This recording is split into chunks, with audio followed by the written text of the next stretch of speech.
Hey guys, tonight we begin in the worst place possible. You're pressed into a damp stone wall, heart pounding beneath layers of musty wool. It's dark, so dark you can't even see your fingers. The alley smells like rotting meat and wet wood. A rat scurries past your boot. Somewhere above, a shutter creaks in the wind and you freeze. Your breath fogs in the cold. The dagger in your gloved hand is slick with oil, not blood yet. You're 23, but your back already aches like you're 50. Your knees crack each time you crouch. You haven't eaten today. Not really.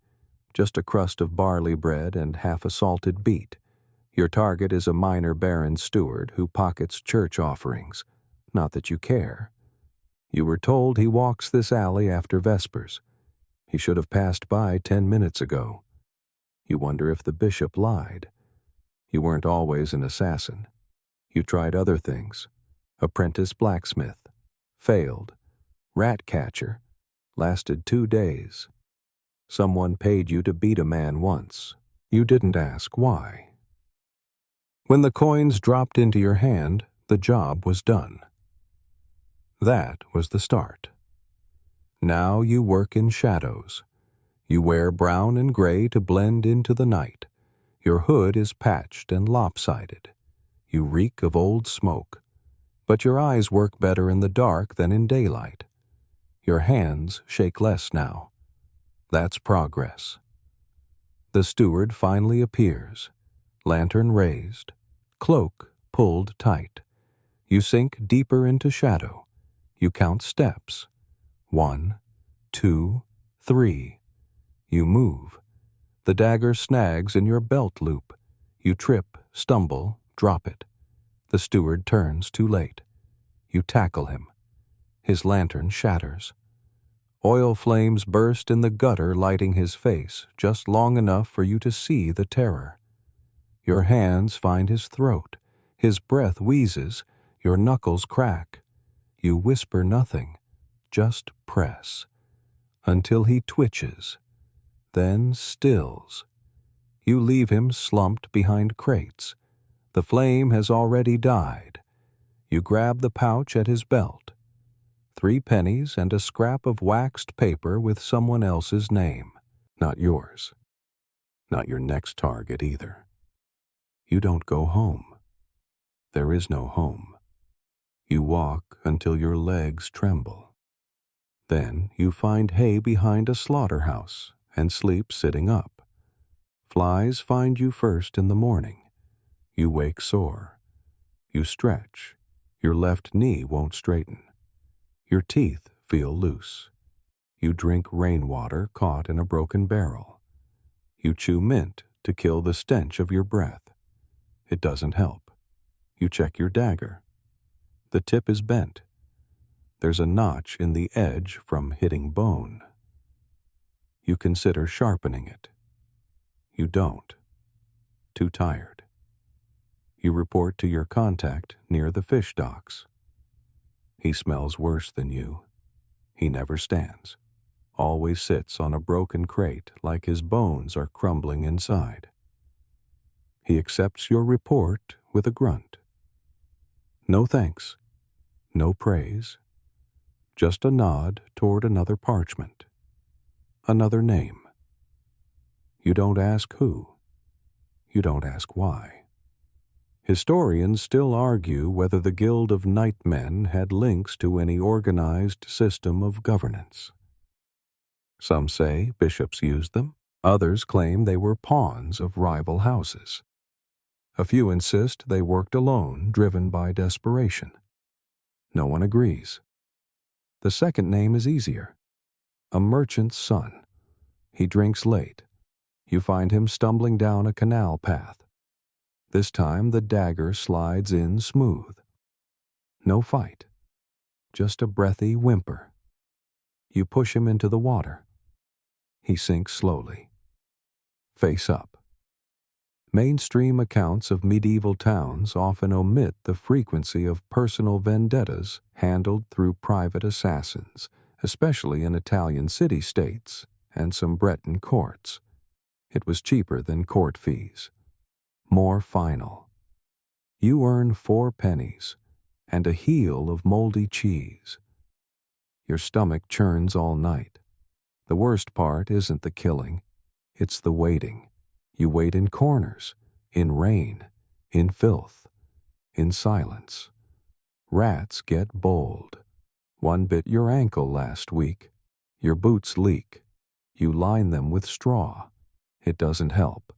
You cough blood sometimes. Not much. Just enough to worry. You ignore it.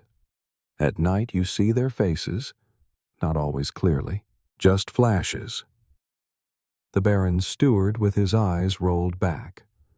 The merchant's son with wine on his breath. Your knife turning pink as it slides free. You wonder if anyone's keeping track. Probably not. You think about writing names down, but you can't write. One time you tried speaking their names aloud, just once, in a stable, after a hit. You whispered one name, and a mule kicked you in the ribs. Fair enough. There are jokes in the guild. You don't laugh. You listen. They talk about a guy named Hubert who tried to drown a duke with a soup ladle. Didn't work. Hubert's dead. Another guy Gerald snuck into a chamber to kill a noblewoman. She was gone. Her sister was there. Gerald panicked. Wrong kill. Now both families hire others to find him. He's missing. One woman, Magda, only used rope. Said blades were for cowards. She got caught in her own trap. Hung herself by accident. They found her with her feet 2 inches from the floor. You know you'll die badly. You've accepted that. You just hope it's fast. Tonight's kill is postponed. The target never showed. You waited 6 hours. Got bitten by a goose. Back at the docks, your contact is gone, replaced by someone new. No name, just a nod. You get a new mark, a traveler, rich clothes, light guard. That's rare. You polish your dagger, wrap it in cloth, pull your hood low, your boots squelch. You smell like wet feathers. You move toward your new assignment with no expression, no anticipation, just repetition. 1 foot, then the other, then pause. Listen, step. You're part of the background.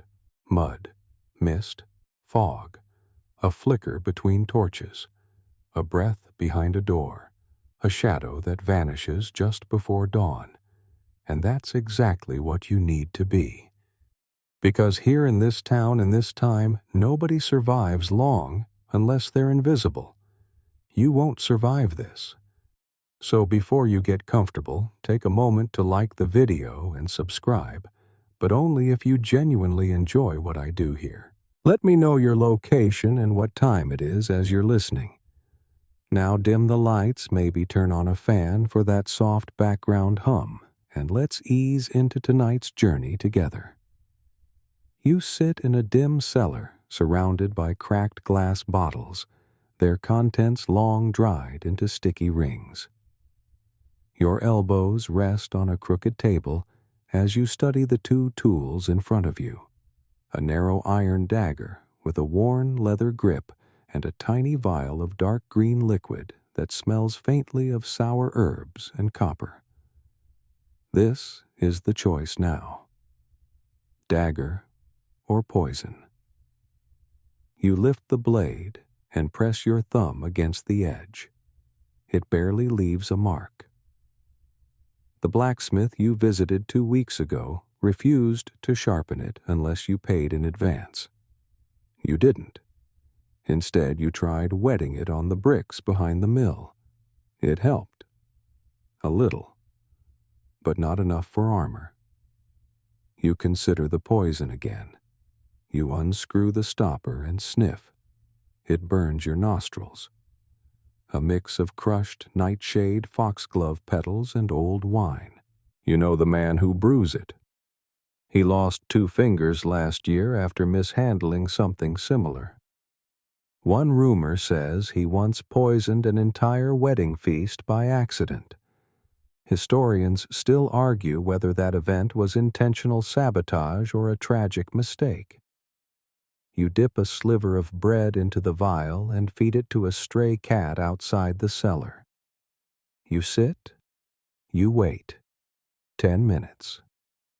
Nothing. Then it wobbles, yowls, collapses beside a puddle. That's your confirmation. You choose the poison tonight. The problem is delivery. You can't just walk up and hand your mark a drink. So you improvise. You fill a small wineskin, lace it with the mixture, and pretend to be a traveler. Thirsty. Friendly. You practice the lines. Spare a drop for a fellow road-weary soul. Not convincing. You try again. Still bad. You settle for silence and a smile. Fewer chances to mess it up. You rehearse your movements. Offer skin. Let him drink first. Don't drink it yourself. Thank him. Walk away. Simple. In truth, it never is. You find your target outside the smithy. He's boasting about a boar he claims to have killed last winter. His friends nod along. None believe him. You approach slowly. Friendly. Timid. You present the wineskin. He takes it. Drinks deep. You hold your breath. He coughs. Winces. Then laughs.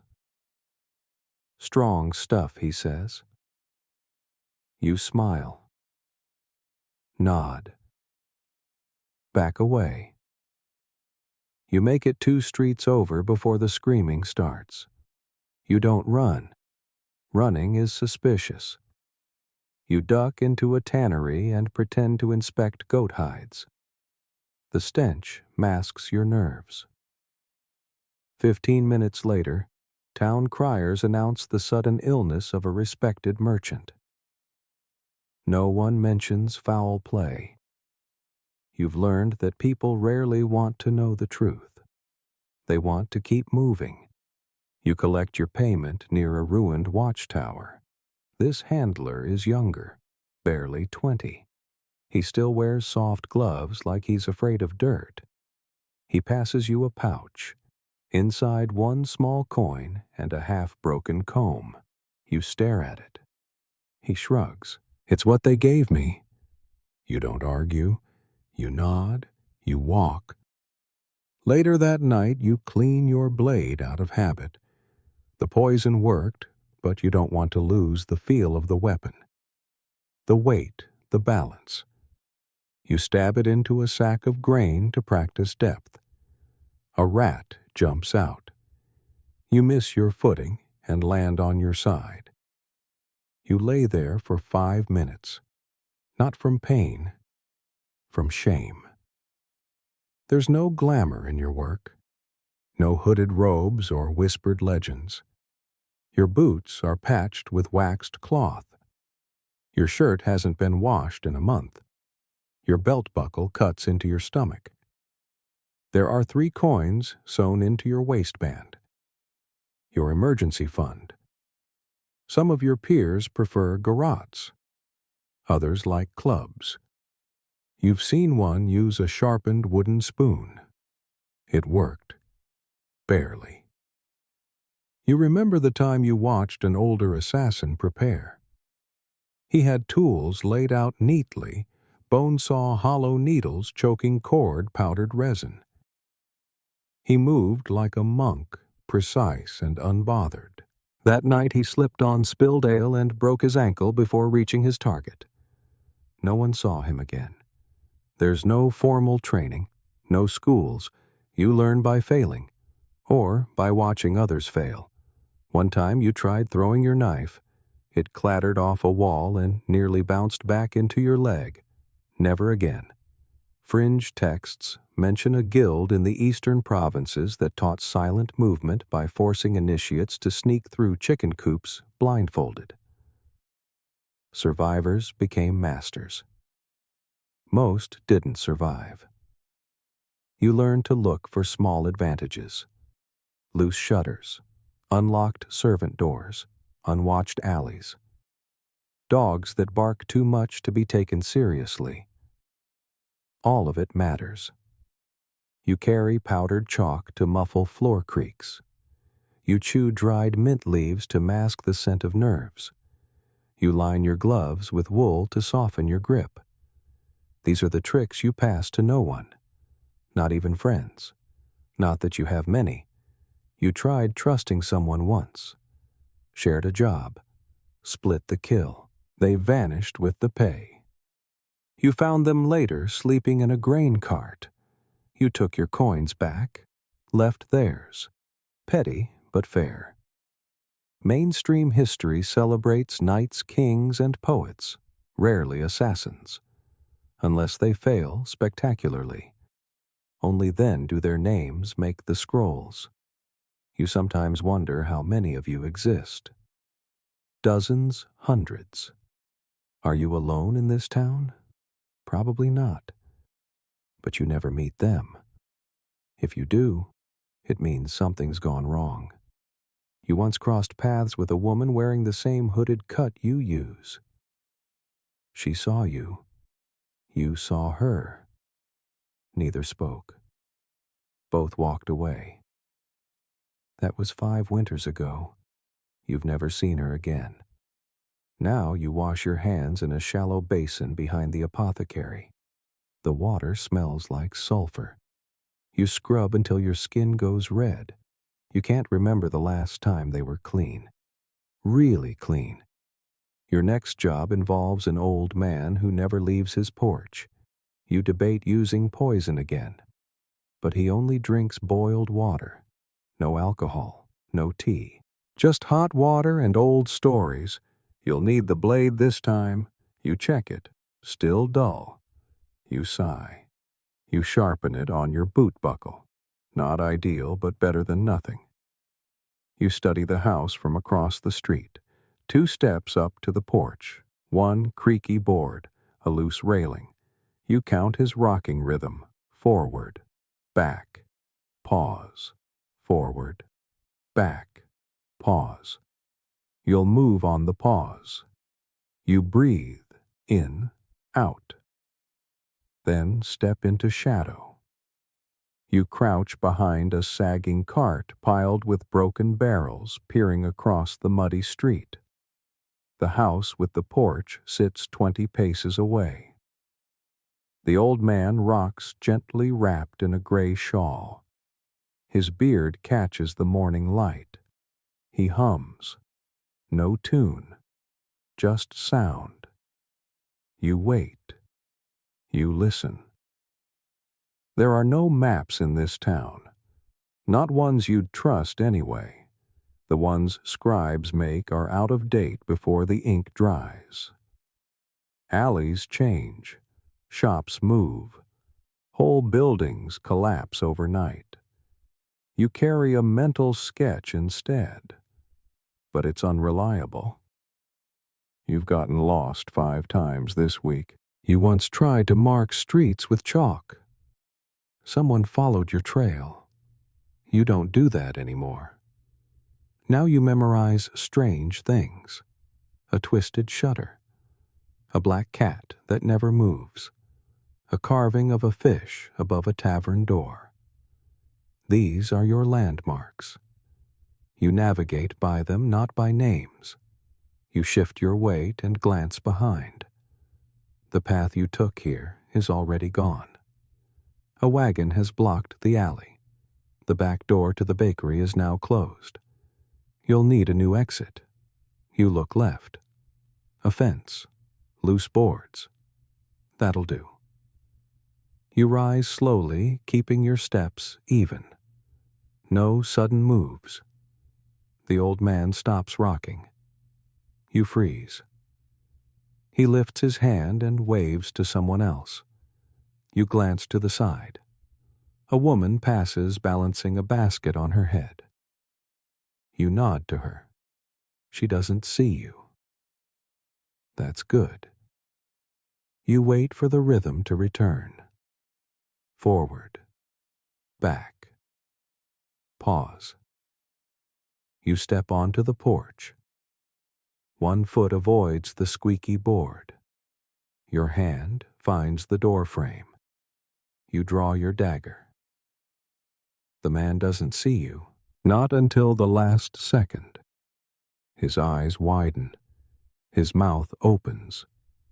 You cover it with your gloved hand. You push the blade under his ribs. You feel it catch, then slide. He exhales. Once, softly. His body goes limp. You guide him off the chair and lay him on the floor. His shawl slips off. You fold it neatly beside him. You close his eyes. You take nothing. There's nothing to take. As you step off the porch, a rooster crows behind you. You walk faster. You duck into the nearest lane and find your way through a courtyard filled with hanging laundry. A dog barks once. You growl back. It stops. You pause in a doorway to catch your breath. That's when you realize you've gone the wrong way. You don't recognize this street. The shops look unfamiliar. A butcher's stall with green-tinted glass.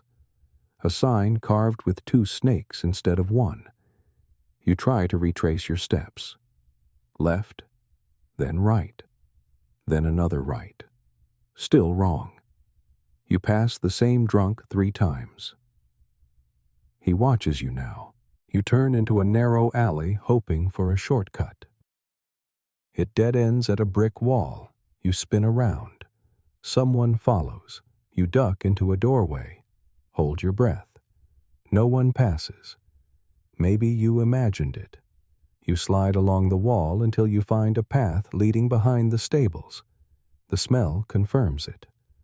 Horses, manure, wet straw. You press on.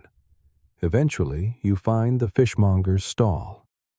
Familiar, smelly, safe. You made it. Barely. You drop into a squat beside the barrels. Your thighs burn. Your feet ache. You haven't eaten since yesterday. You chew a bit of jerky. It's tough. You nearly lose a tooth.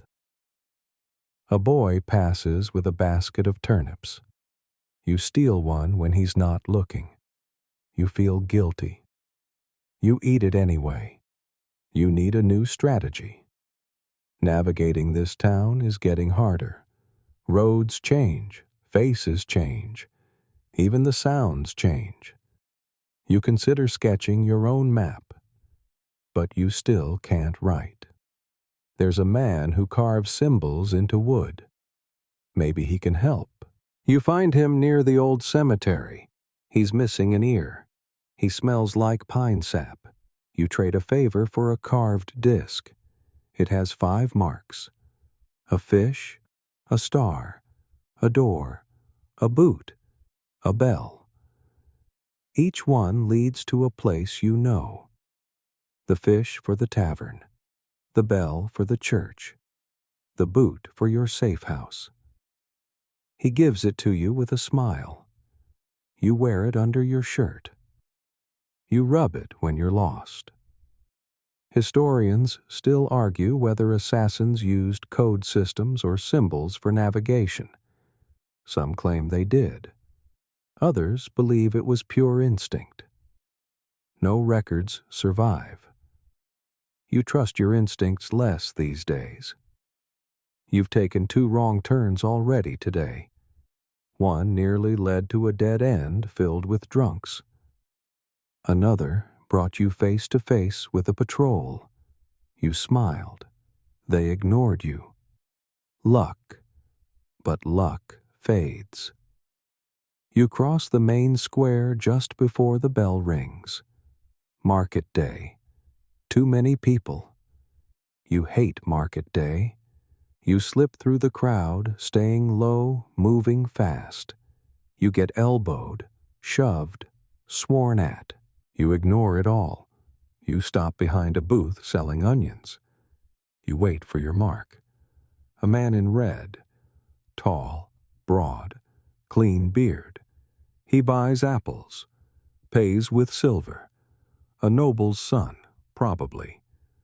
You follow at a distance. He turns left. You wait 10 seconds, then follow. He passes a juggler, a woman selling herbs, a beggar with no nose.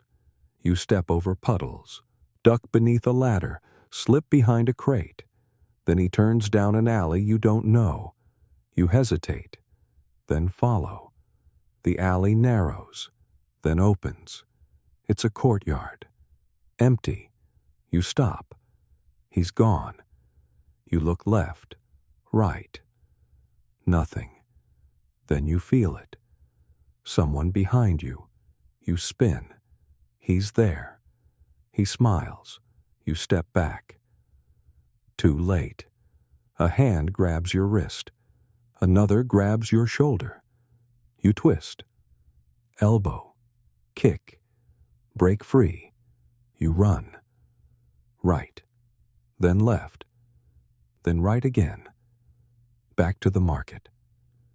You don't stop until you reach the fishmonger. You drop behind the barrels. You breathe. You rub the disc under your shirt. Safe. For now. You don't move for a while. The fishmonger eyes you but says nothing. You're just another dirty face in a town full of them. The barrel behind you leaks brine. Your boots are wet. Again. You retrace the scene in your mind. The man in red, the alley, the grab. It wasn't random. He knew. He led you there. You think about who might have warned him.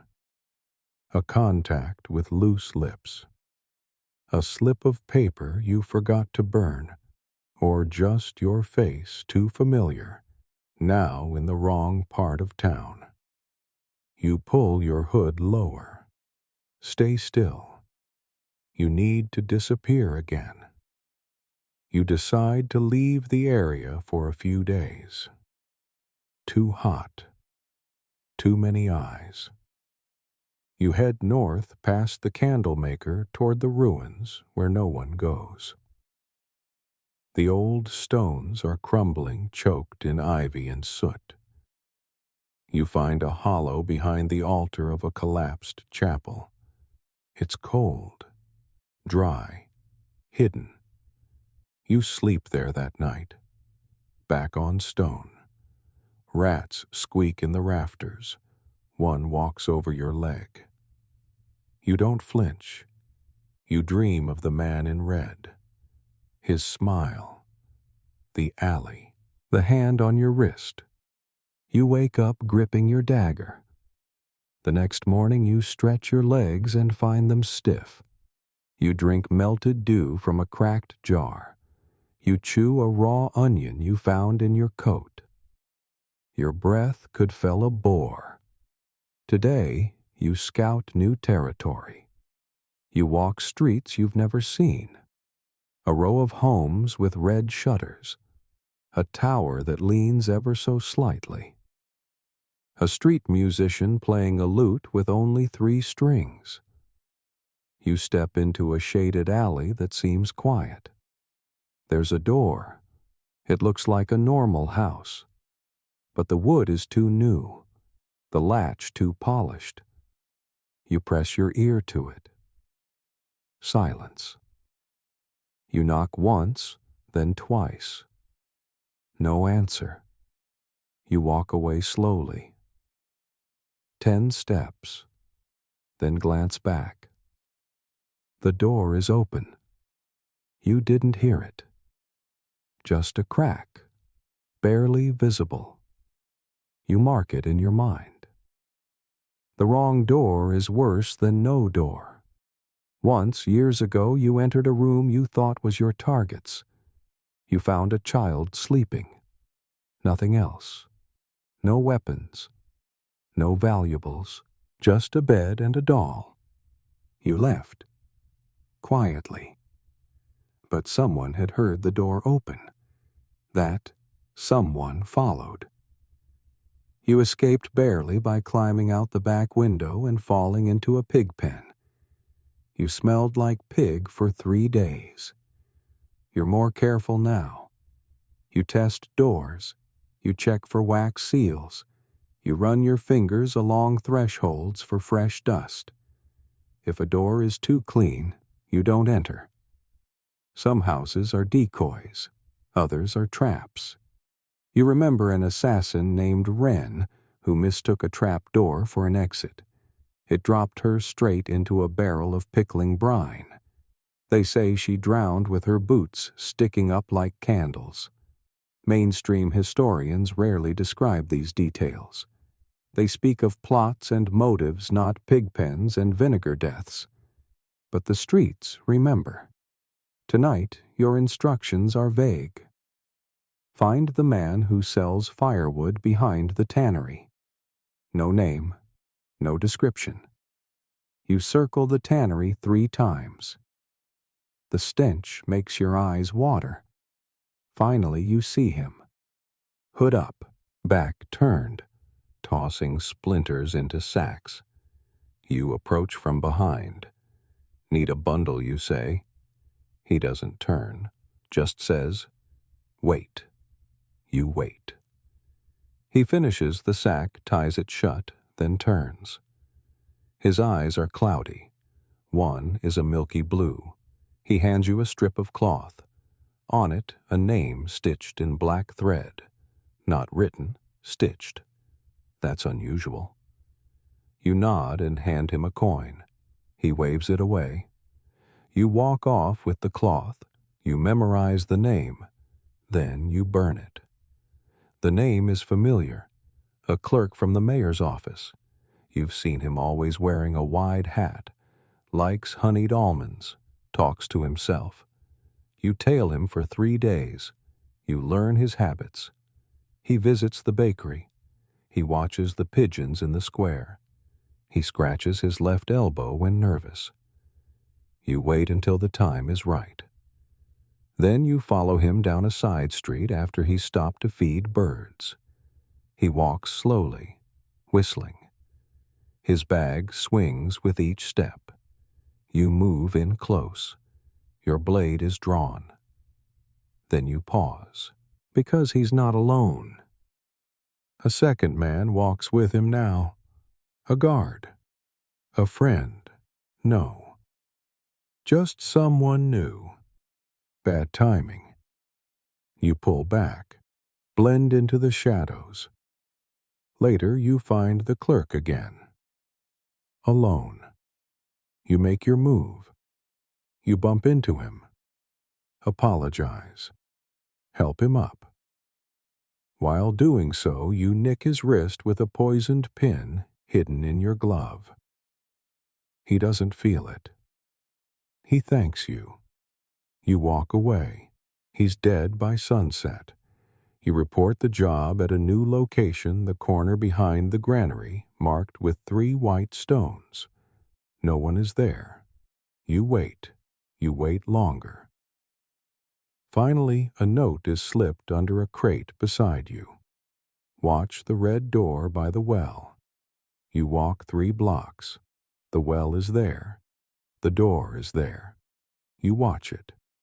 Eventually, it opens. A man steps out, wearing red, the man from before, the alley, the grab. You retreat fast. He didn't see you. Maybe. You sleep under an overturned boat that night. Wind whistles through the cracks. You wrap yourself in a blanket stiff with old sweat. You dream of doors again. One creaks open. You step inside. You fall. Endless. Just fall. You wake with your face pressed into sand and dried algae. The bottom of the overturned boat groans in the morning breeze. You stretch slowly. One shoulder doesn't move right. Your ribs ache. You're not sure if it's from last week's scuffle or last night's cold. You sit up, brush dirt from your sleeves, and ease out from under the boat. The air smells like rotting fish and wood smoke. You blend into it. Your boots squish as you walk. There's a task ahead. One you didn't ask for, but can't ignore. The man in red. He knows something. He's seen your face. Maybe more than once now. You can't allow that. But getting to him isn't simple. Because he wears armor. Not the full kind, not like a knight, no plumes, no horse, but under his coat, you've glimpsed the shine of steel. A chest plate or maybe chainmail. Hard to tell. Either way, it's a problem. Your blade, still dull, won't go through it. You check your options. Poison won't help. He doesn't take food from strangers. Doesn't linger near drinks. Doesn't stop to speak.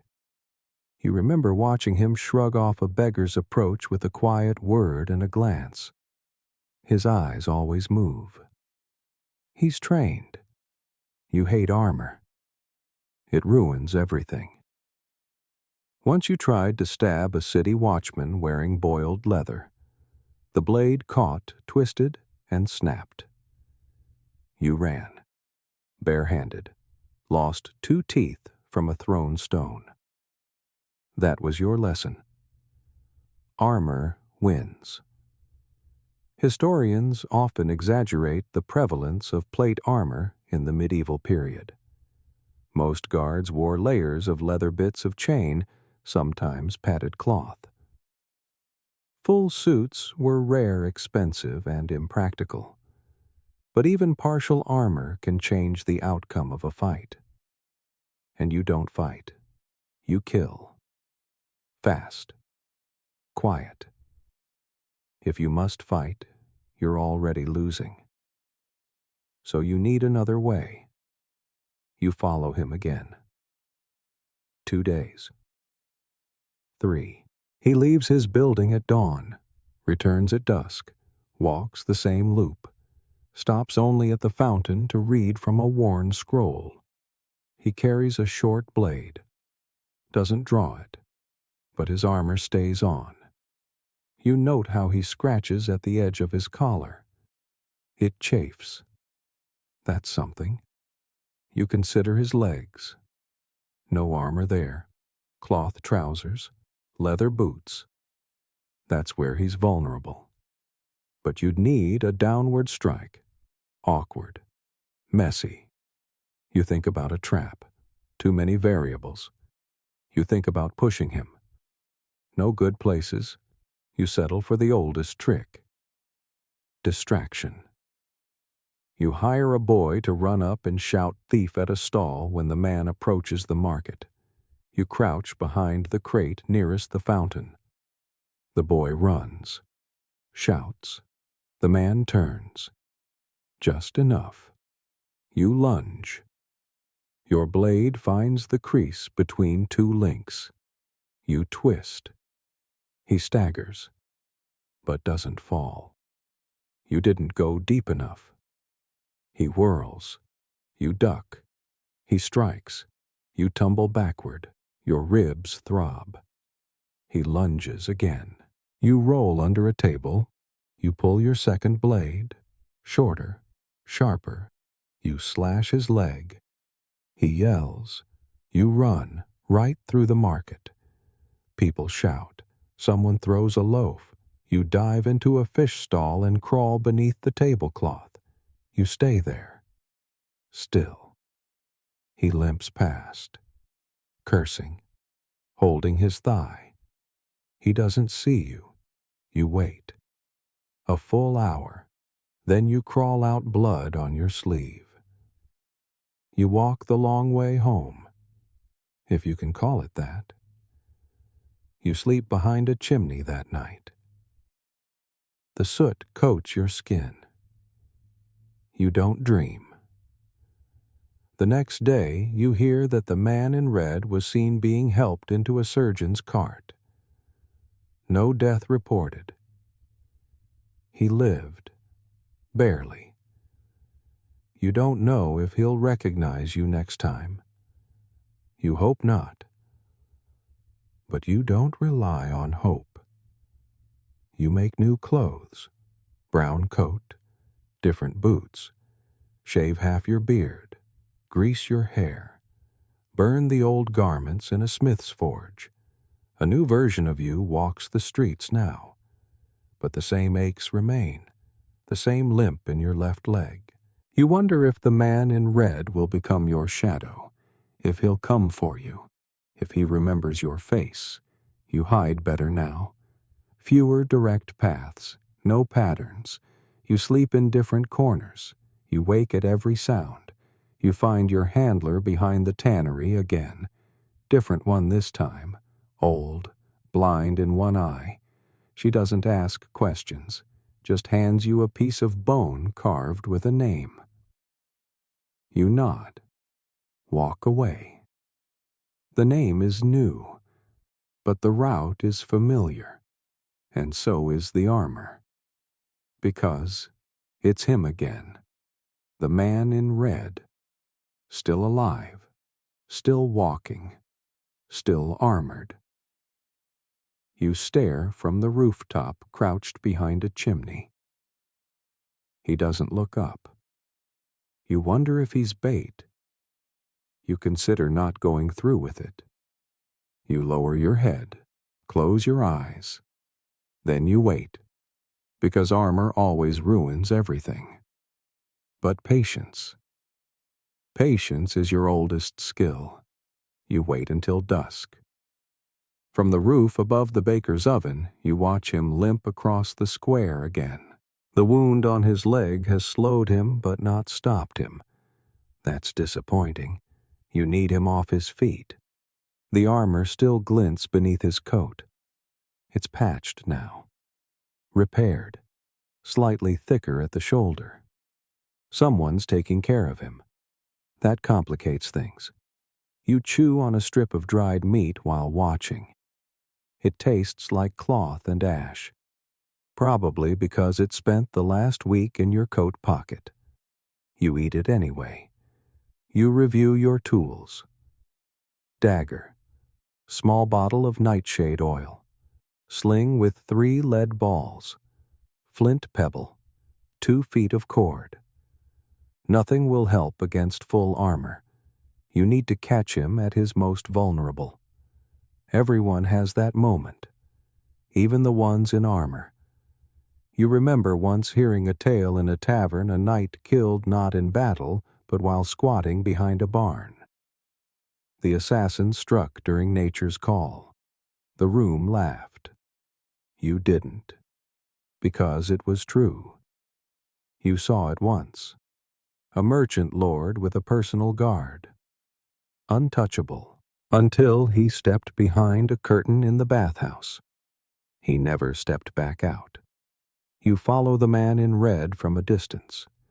He passes through the poorer quarter, then the taverns, then stops at the public well. Again.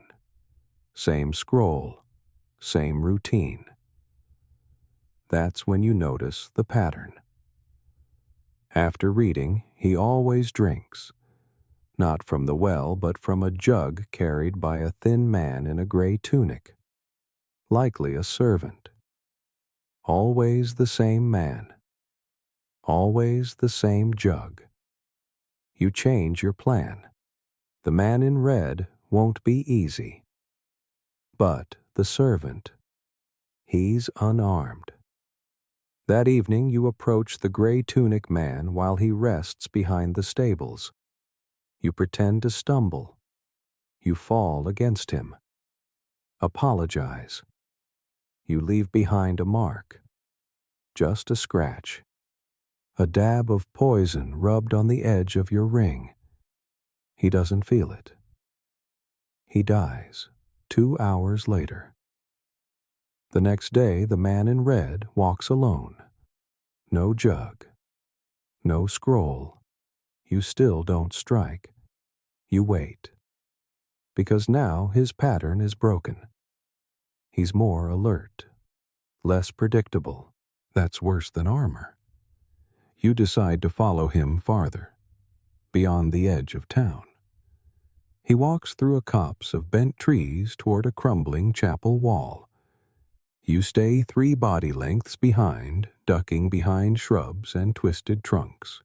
The ground squelches beneath your boots. The rain from 2 days ago hasn't dried. You trip once. Catch yourself. Knees soaked. He pauses at the chapel. Kneels. Prays. You watch from behind a broken statue. Then you see your opening. He removes his gloves, unbuckles his sword. He sets them aside. He breathes deeply, hands on knees. He thinks he's alone. You approach in silence, each step measured. Your dagger is warm from your body heat. You cross the distance. 10 feet, 5. Then a twig snaps under your heel. He turns. Too late. You strike not the chest, but the neck just above the collar. The blade finds soft flesh. He gasps. Blood sprays against the mossy wall. You hold him upright, then let go. He slumps. You retrieve your blade, wipe it on his coat. You search his pouch. Nothing of value. You leave his gloves. The walk back takes longer. Your leg aches. Your left foot keeps slipping. You sleep that night behind the butcher's shed. It's dry. Smells like salt and bone. You don't sleep deeply. You dream again. This time, you're the one in armor. But you can't move. You're frozen. Everyone sees you. But no one helps. You wake to rain. Cold. Hard. You cover your head with a sack and wait it out. In the morning, the town is different. News spreads. A guard found dead. Some say it was bandits. Others whisper darker things. You don't speak, but you listen. They say his sword is missing. You didn't take it. Someone else did. That unsettles you.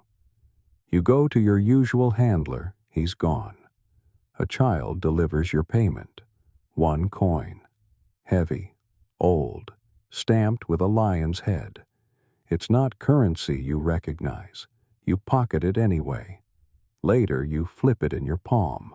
It feels colder than it should. Historians still argue whether coins were used to signal membership between clandestine groups during this time. Some insist they were currency only. Others suggest more symbolic uses payment, yes, but also initiation. You rub the lion's head until the grooves fade into your skin. You store the coin deep in your boot lining. A keepsake, not a trophy. You don't collect those. Your dagger has a new nick, probably from scraping bone. You'll sharpen it when you find time. But you don't knot for 3 days, because mud keeps ruining your approach. Everywhere you go, it's there. Outside bakeries, in alleys, in churchyards. Sticky, deep, smelling of sewage. You remember once slipping into a ditch filled with dead leaves and night soil. You lost a boot that day. Had to walk barefoot for 2 nights until you stole another from a drunk. It was too small. You wore it anyway. Now you step more carefully. But the streets are worse lately. Rain every afternoon. Overflowing gutters. Chamber pots dumped from windows with no warning. You nearly get hit on your way to scout a new location. You duck. The contents splash beside you. You gag. The mud clings to your boots, weighs them down, makes your steps louder. That's bad, because quiet steps are your best weapon. The rest, dagger, timing, disguise, all fall apart without silence. You pass a shop selling pigs. A squealing cart blocks your path. A wheel breaks. The pigs scatter. You take the alley instead. It's ankle deep with filth. You walk through it anyway, because every other way is worse. When you finally reach the stone bridge at the edge of the river, your feet are so heavy you consider tossing your boots and walking barefoot again. You don't, but you think about it. You remember a fellow assassin named Lorne who swore by bare feet. He said the mud helped. You saw him once cross a rooftop, silently toes black with soot. He slipped on a tile and fell into a chimney. Didn't make it out. You prefer boots. Even when they fail you, you reach your shelter, wash your feet in the river, scrub until the water runs brown, then clear. You sharpen your blade slowly, each stroke even, measured. The stone sings. You sleep with the blade beside your head, under the stars. No roof tonight, no armor either, just your breath, and the sound of mud dripping off your boots. You wake before dawn to a damp mist rolling over the riverbank. Your blanket is soggy. The whetstone still beside your blade is cold to the touch. You stretch your legs. The joints crack like snapping twigs. The world is quiet until it isn't. A bell rings in the distance. Not from the town square. It's higher pitched, sharper. From the abbey. You squint across the water toward the stone towers just beginning to glow with morning light. You haven't been near the abbey in months. Not since the monk incident. You still remember the look in his eyes. Tonight's mark is someone hiding inside. A friar, low-ranking, no title, no known wealth. But someone wants him gone. That's never a good sign. You rise, shake the dew from your cloak, tie your belt tight, then begin walking. The path to the abbey winds through orchard fields and past a garden of crushed herbs. You pass under stone arches, through wooden gates left open by careless novices. You walk like you belong, confident, calm. Inside, incense hangs thick in the air. Candles line every alcove. Their flickering light makes shadows dance in strange patterns. Your boots scuff the floor gently. You pass monks deep in prayer, eyes closed, murmuring. You blend in until you reach the friar's cell. You knock twice. The door creaks. He looks up, pale, thin, wearing a woolen robe tied with rope. He smiles. You don't. He steps aside. You enter. The cell smells of parchment and dried fruit. A single cot, a shelf of scrolls, a bowl of boiled oats. He speaks first. I knew you'd come. You blink. He sits. I had a dream. 3 nights ago, a shadow touched my heart. You say nothing. He offers you the stool. You stay standing. I deserve it, he says. Still, you say nothing. He lowers his head. I wrote names I shouldn't have. Exposed things meant to stay buried. Not for greed, for justice. But justice is a cold God, isn't it? You nod, because he's right. You draw the cord from your belt. Soft, silent. You walk behind him. He does not flinch. You loop the cord gently. He exhales. And then stillness. No struggle. Just breath leaving quietly. You lower him to the cot. Fold his hands. Close his eyes. You take nothing. There's nothing here worth taking. You step outside, and that's when you hear it. Brother Simon. You turn. A young monk stands at the end of the hall.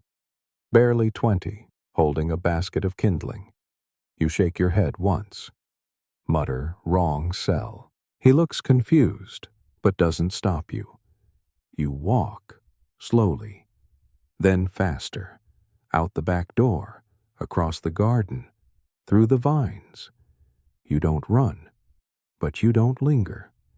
At the orchard edge, you crouch behind a stone wall. You wait. You watch the abbey. An hour passes. No alarm. Not yet. Then a bell tolls. 3 times. Short. Sharp. The kind used for fires or deaths. You don't wait for the search to begin. You move into the woods. Take the long way back. Through bramble. Over uneven ground. Past a tree with initials carved into its bark. You remember sitting beneath it once with a loaf of stolen bread. That was years ago. You remember the taste. Dry, tough, but warm. You don't eat today. You reach the edge of town at dusk. Your legs are scratched. Your robe torn. But you're unseen. You find your contact behind the dye vats near the mill. He nods once, doesn't speak, just hands you a wrapped bundle, inside a loaf of bread, still warm, and a coin, thin, bronze, unfamiliar. No lion this time, just a star. You nod. He walks away. You sit beside the vats. Eat slowly. Think carefully. The friar knew. That changes things. You don't like being expected.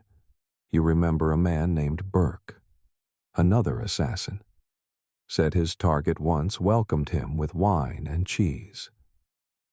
Burke didn't drink it, but he still died. Historians debate whether monasteries ever acted as intelligence centers. Some argue they were spiritual only. Others believe their scriptoria copied more than just prayers. Some secrets, once written, drew dangerous attention. You believe it now. You rise. Your next job can wait. Because someone knew you were coming. And that someone told the friar. You need to find out who. You move through the alleys with care. The streets are quieter now. Fewer vendors, more eyes. You visit a bookbinder near the square. He owes you. You traded him protection once in exchange for names. Now you want another. Who's reading monastery scrolls? He shrugs. You wait? Then he mutters a name. Eliah, a city scribe. Too curious for his own good. You slip him a coin, then leave. Eliah lives above the stables. You watch from across the street. He moves like a nervous bird. Always peeking, always pacing. You don't move yet. Because this time you want answers, not just a name. You wait until the moon rises, until he lights his final candle. Then you climb. Rooftop, gutter, window ledge. You slip inside. Quiet as dust. He turns, sees you. Eyes widen. You raise a finger to your lips. He doesn't scream. Smart. You tie him to a chair. Not roughly, but firm. Then you wait. He speaks first. I just copied names. You nod. Didn't know what they meant. You wait. Someone paid for them. Who you whisper.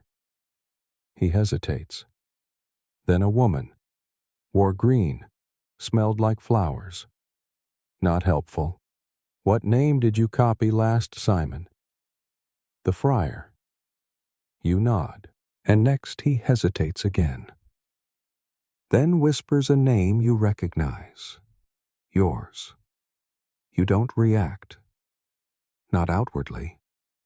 But inside everything slows. You wipe your blade.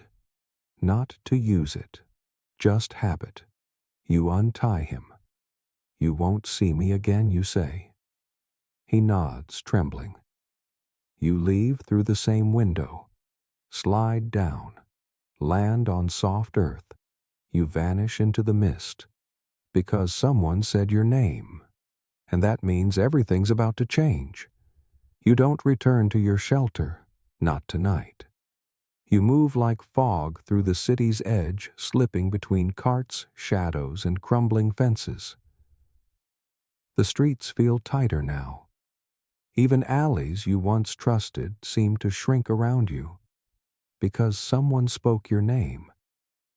You haven't heard it in months. Maybe a year. You gave it up when you entered this work. You shed it like skin. But hearing it again, whispered by a scribe above the stables, twists something inside your ribs.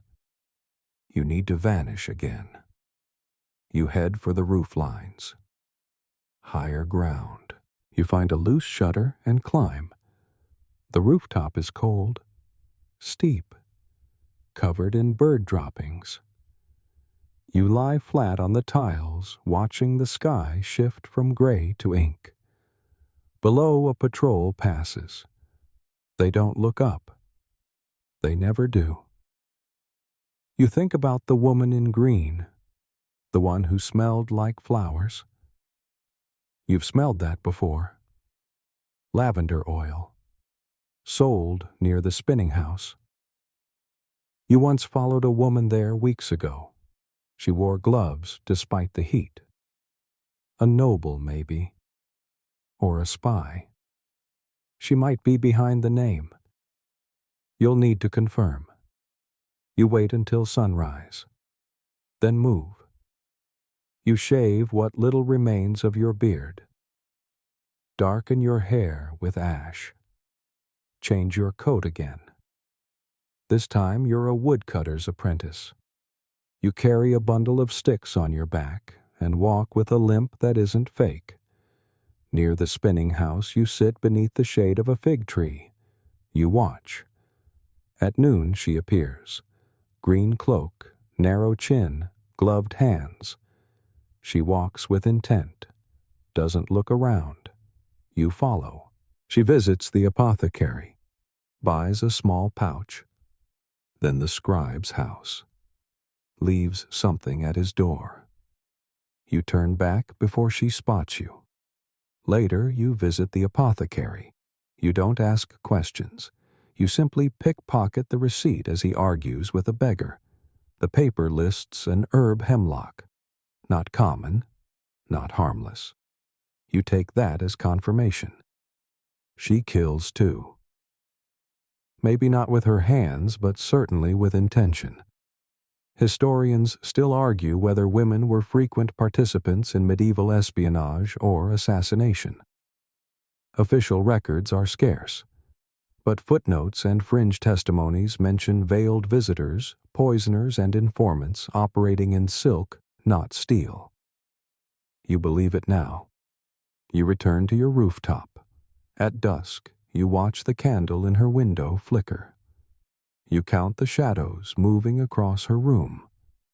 She's not alone. That's expected.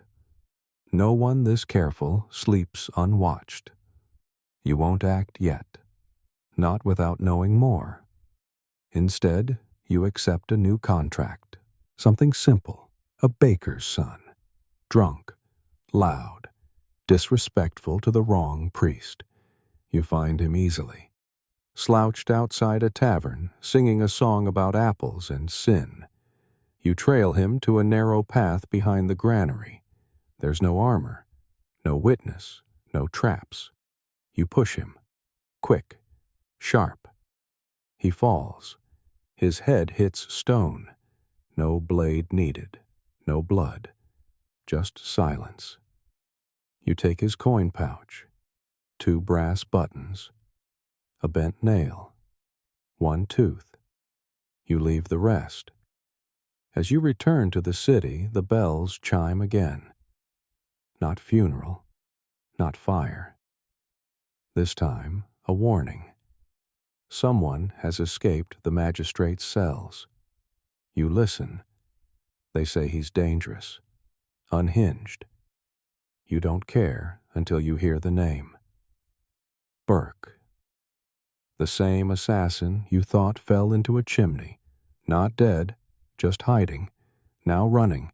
That's trouble, because Burke knows faces, knows techniques, knows you. You tighten your cloak and take the long way home. But you don't go home. You stop by the armorer's forge. You offer 3 coins and a favor. In exchange, you receive a leather vest hardened with wax. It's uncomfortable. You wear it anyway. You sleep in the hayloft of a barn. The animals breathe loudly, warmly. You dream of flames, not fire, just heat. Everywhere. Suffocating. You wake gasping. The next day, you return to the rooftops. You need to find Burke before he finds you. You pass a message to an urchin near the dye house, looking for old chimney ghosts. He nods, runs off. You wait 3 hours. He returns with a name. Check the tanner's shack. That place has been abandoned for months. You go anyway. Inside blood, not fresh, not old, and on the wall, a mark. 3 scratches. Burke's sign. You stare, then leave. You know what that means. He's not far, and he knows you're looking. You ready your blade, check your vest, and walk back into the streets. Mud coats your boots again. Rain begins to fall. You let it. Because now the roles have shifted. You're not just a shadow, you're being hunted too. You move faster now. Not because of panic, but precision. Every corner you turn, you listen first. Every doorway you pass, you check for breath, for warmth, for the faint creak of leather shifting. You're not hunting Burke anymore. You're avoiding him. He's better at this than you remembered. You walk the alley behind the mason's yard, the same one where you once waited 6 hours to kill a jeweler. That night had been quiet. Tonight, it feels crowded, though you see no one. You cut through the butcher's stall. Dead pigs swing like pale bloated dancers from iron hooks. The smell no longer turns your stomach. At the far end, you pause at the water trough. Wash your hands. Let the cold settle into your joints. Then move on. By mid-afternoon, you're crouched beside the wall of the undertaker's shop. The red clay bricks are warm. You sit still. You watch people move past. None of them Burke. None of them cloaked. None of them slow. Then you see it. A flicker of movement near the bell tower. A figure pausing backlit in amber light. Right shoulder tilts lower than the left. Limp in the left leg. A habit you remember. It's him. You stay crouched. Let him pass, then follow. Burke doesn't go to ground like the others. He doesn't hide. He leads. You trail him across the river by the footbridge. Beneath it, the current runs high, churned brown from mountain runoff. You think briefly how easy it would be to push him, but you don't. He disappears into the weaver's quarter. You don't follow him in. Too many walls, too many watchers. You sit beside a broken fence and eat a half loaf of bread pulled from your coat. It's stale. The crust cuts your gums. You eat all of it. That night you lie awake in a chimney stack above the tanner's warehouse. The heat makes your nose bleed. You sleep anyway, and dream of Burke standing over you with your own dagger in his hand. You wake suddenly. The city is quiet. You're not alone. You feel it. Breath in the air. Movement below. You ease down the ladder. Quiet. Slow. The floor creaks. A shape stirs in the shadows. You don't call out. You throw a pebble. It clatters. Nothing. You step into the room. It's empty, except for the mark on the wall. 3 slashes. Again. Burke was here. Left it for you. You don't like games. But this one's already started. Historians still argue whether assassins operated under unwritten rules of warning and challenge. Some believe in ritualized signs. Others claim those were inventions of later storytellers. But among your kind, those slashes mean something clear. I see you. You spend the next 2 days tracing routes, avoiding old habits, changing safe houses, never sleeping in the same spot twice. You ask around using code. Seen the lamplighter lately? He walks crooked. He's looking for soot. One name comes up. Yetta, an old contact, used to run messages, retired after a crossbow bolt clipped her lung. Now she sells soup and watches everything. You find her stall by the well, looking for a chimney sweep, you say. She doesn't blink, just ladles you turnip stew and says, "North wall, 4th floor, bricks missing." That's a warning. Burke's nest. You nod, sip the broth. It scalds your tongue. You wait until nightfall, then move. The building is abandoned. A half-burnt granary turned storehouse. The stairs are missing half their steps. You climb anyway. 4th floor.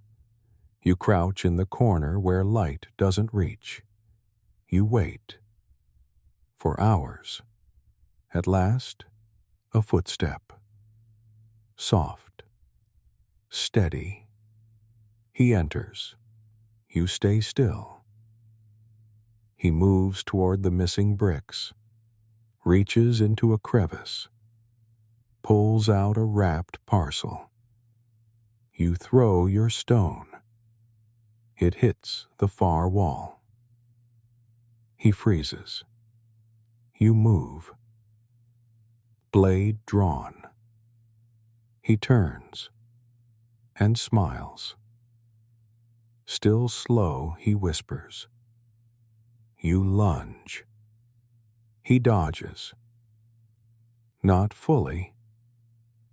Your dagger nicks his shoulder. He throws a punch. It lands. Your teeth rattle. You roll. Kick.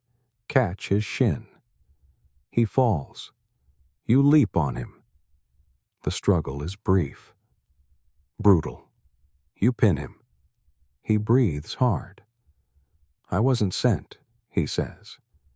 You narrow your eyes. I came for her. Who the flower woman? You pause. She paid me, then tried to kill me. You release pressure. He exhales. She knows your name. Mine too. She plays us both. You step back. Burke sits up. Blood on his lip. He spits. We have a problem, he mutters. You nod. Because now you know. You're not her only target. And maybe never were. You leave the granary together. Two shadows. Not allies. But not alone. You part ways at the edge of the market. No handshake. No promises. Just a shared glance through tired eyes that says you'll both live at least for now.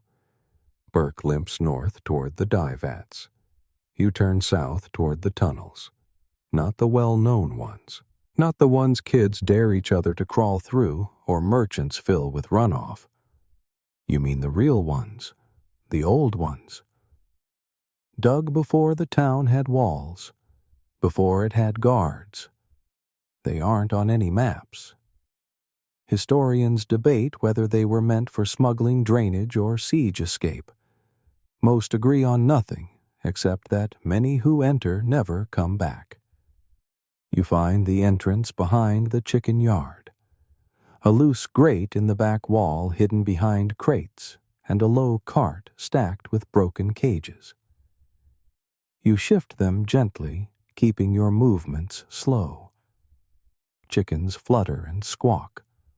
One pecks your boot. You duck inside. The tunnel air is cool, damp still. Your breath echoes against the stone. You duck low, almost crawling. The walls brush your shoulders. The floor slopes downward. You count steps. 12. 18. 30. Then flat ground. You move forward by touch. You reach the first chamber. It's wide, barely just enough to sit upright. On the ground, a pile of discarded bones. Chicken, maybe rat. You don't look too closely. You light a stub of candle, just a flicker. You see the markings, scratched into the wall, circles, loops, half-coated signs. None mean anything to you, but the style is familiar. She's been here. You slide through the next tunnel segment. One part has caved in.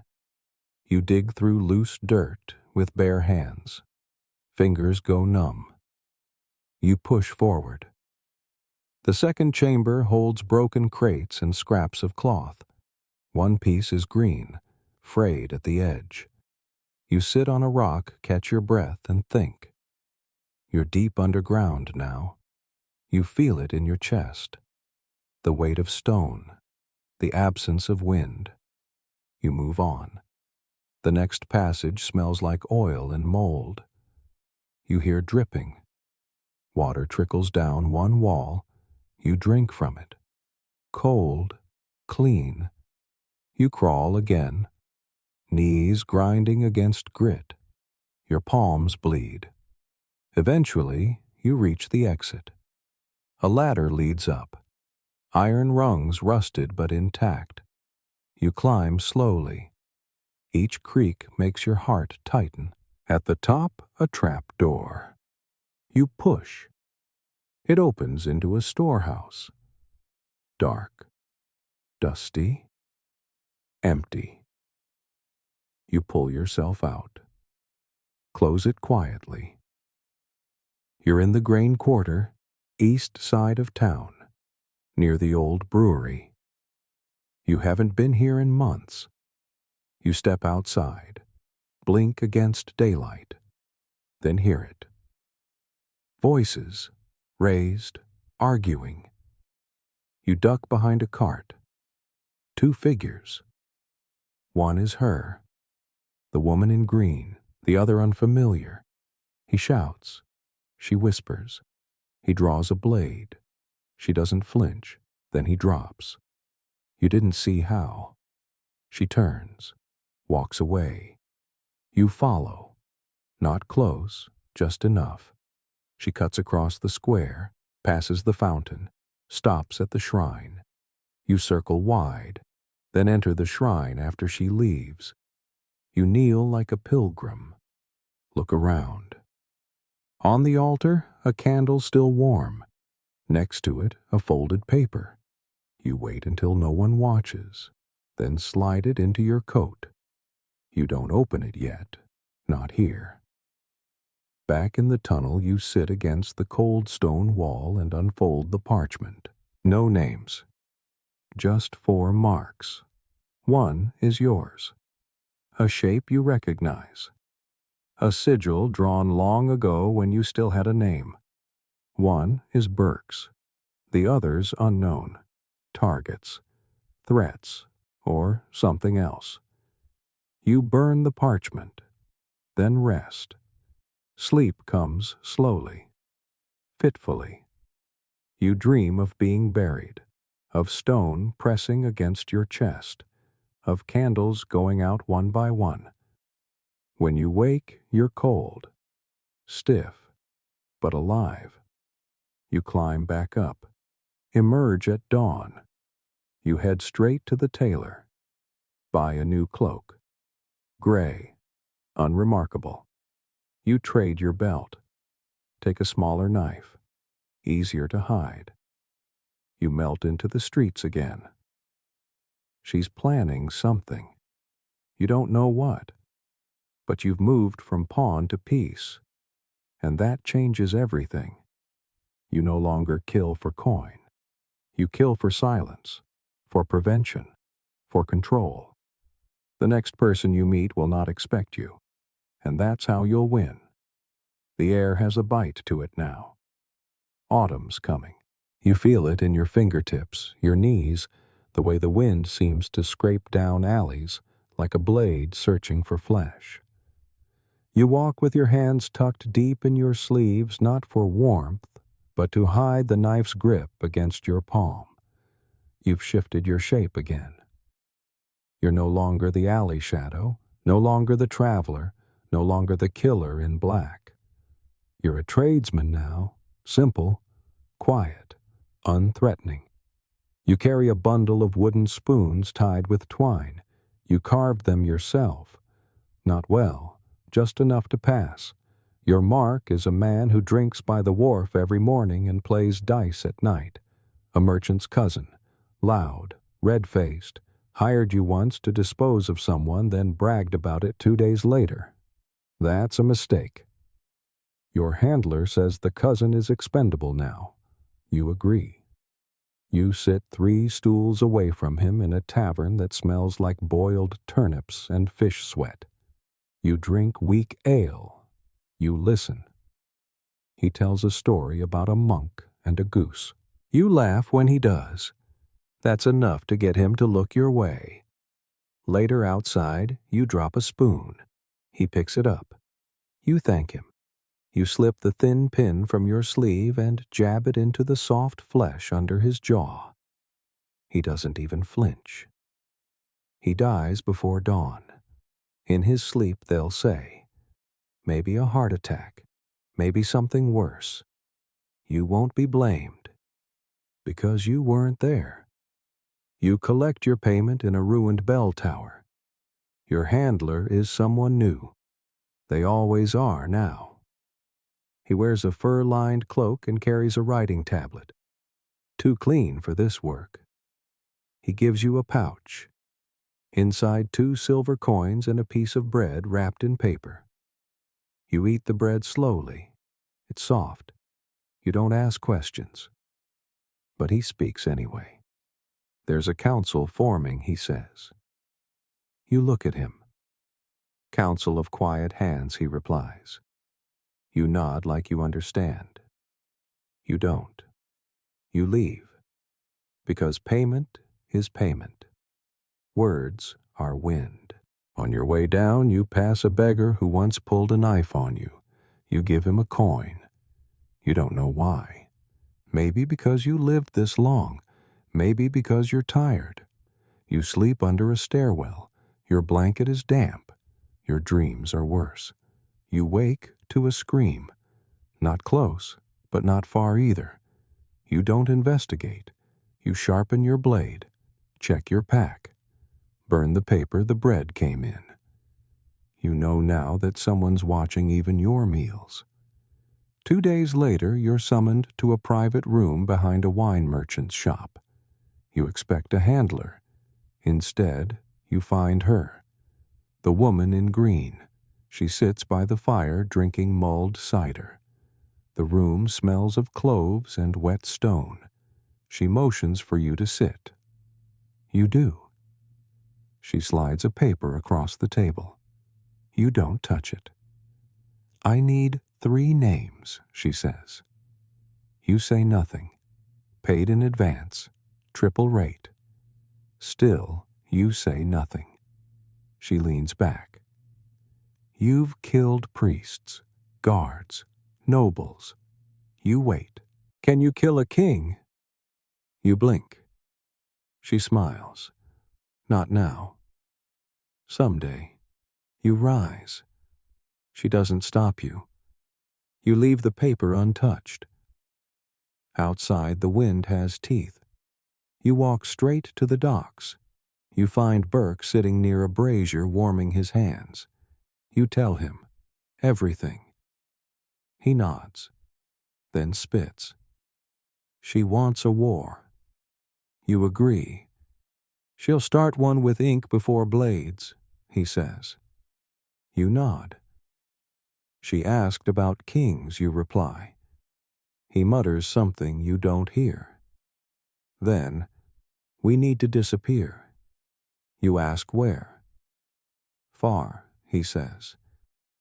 You both watch the river for a while. The water's high. A barge passes. You ask if he trusts you.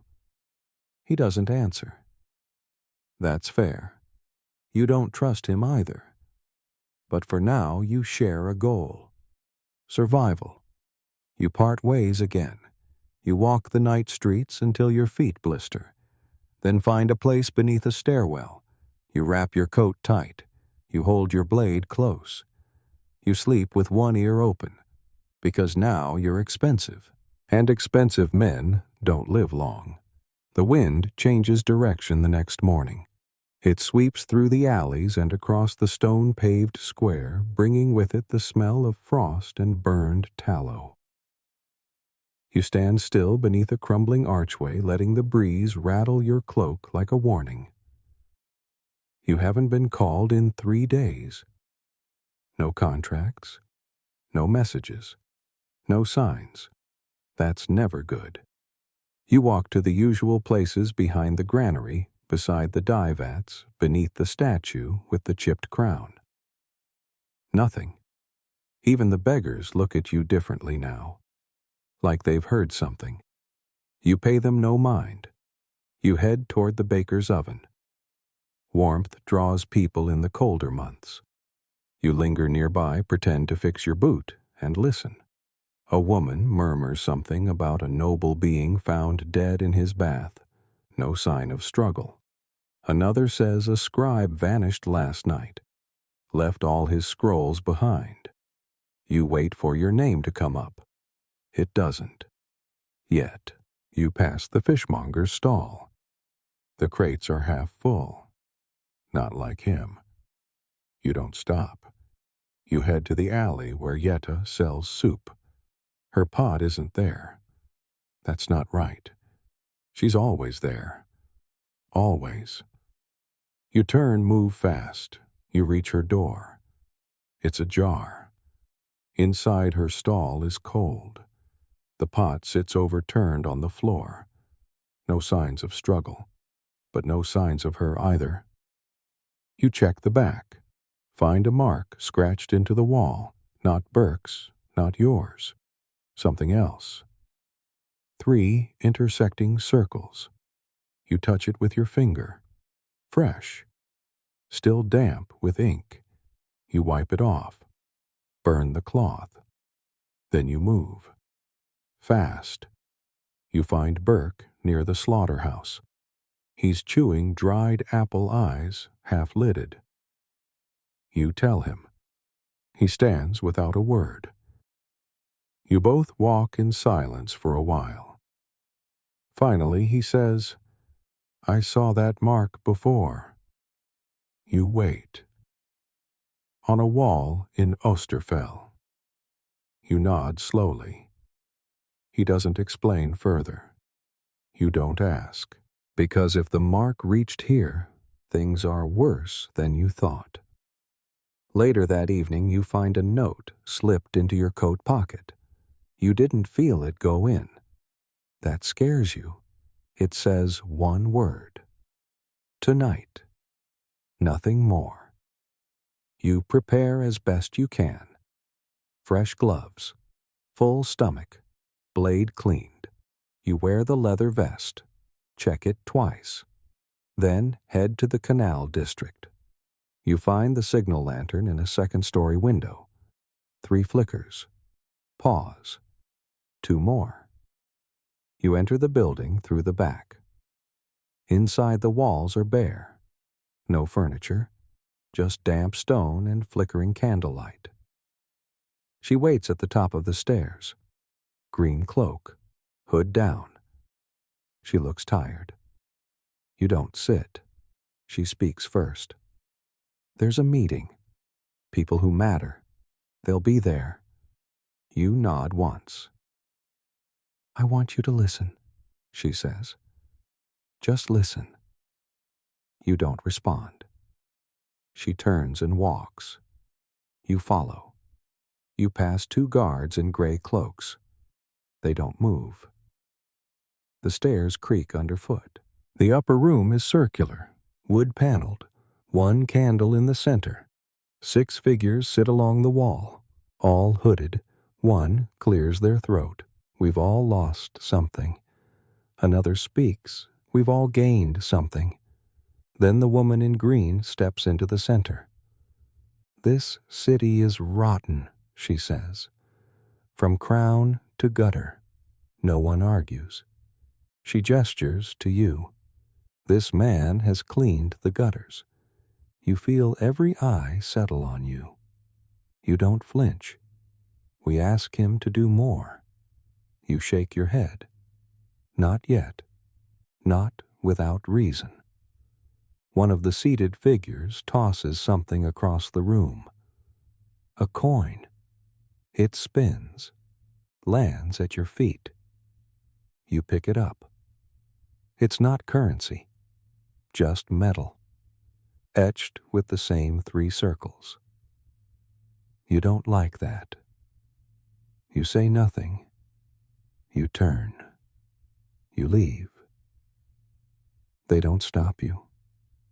You hear one voice behind you murmur, "He'll come back." You walk into the cold. You keep walking until you reach the edge of town, until the city becomes a blur behind you, until the stars rise, and the road stretches forward.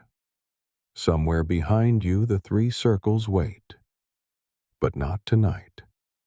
Tonight you keep moving, alone, unknown, unowned. You follow the old river path out of town. It curves east past the burned mill across the ridge where children once flew paper birds.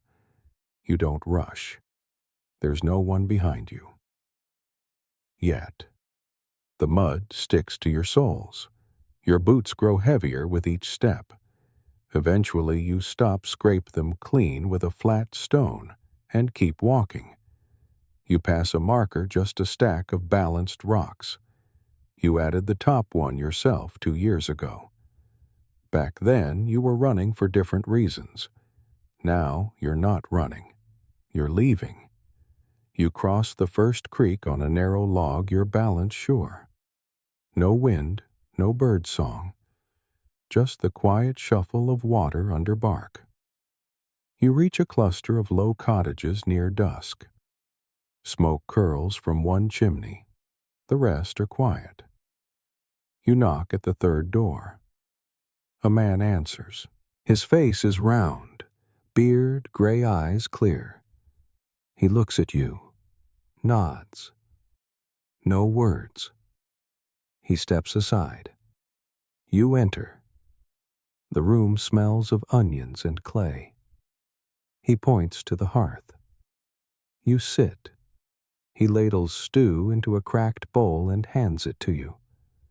It burns your tongue. You eat it anyway. After a while, he lights a candle. You both sit in silence. Finally, he says, "You're not just passing through." No. Are they following? Not yet. He nods. They will. You agree.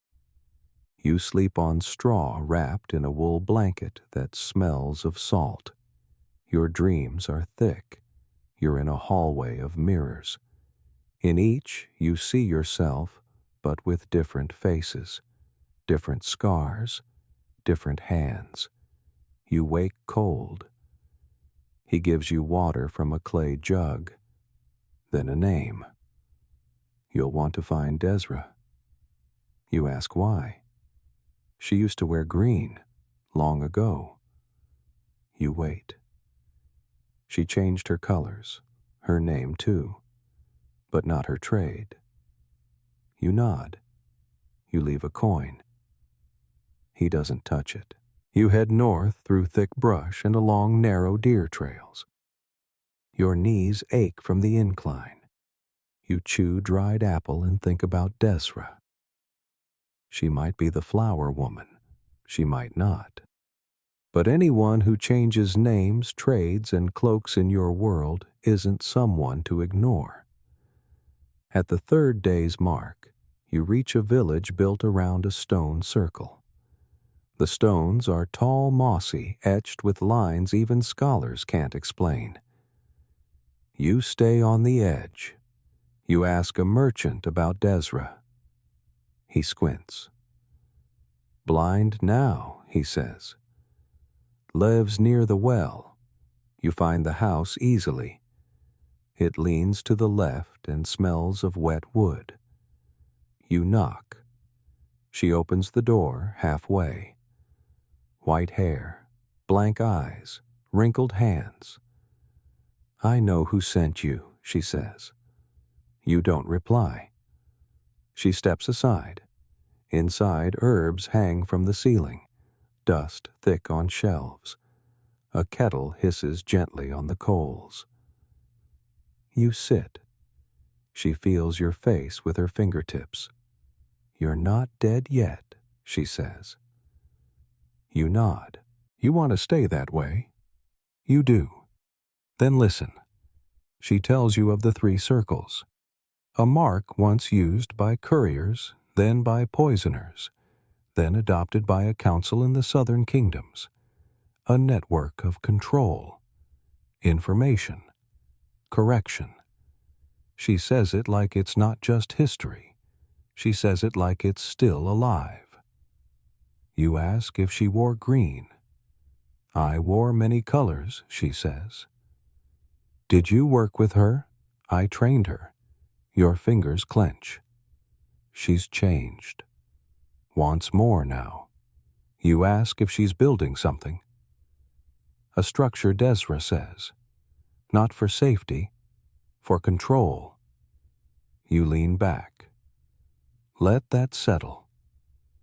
You ask if Desra's part of it. I'm out.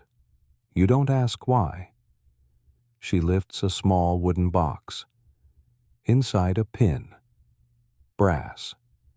Shaped like a teardrop. She still uses these, Desra says. Wears them when she moves in the open.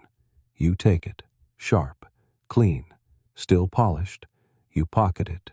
You stand. She says one last thing. She'll come for you. Not with force, with certainty.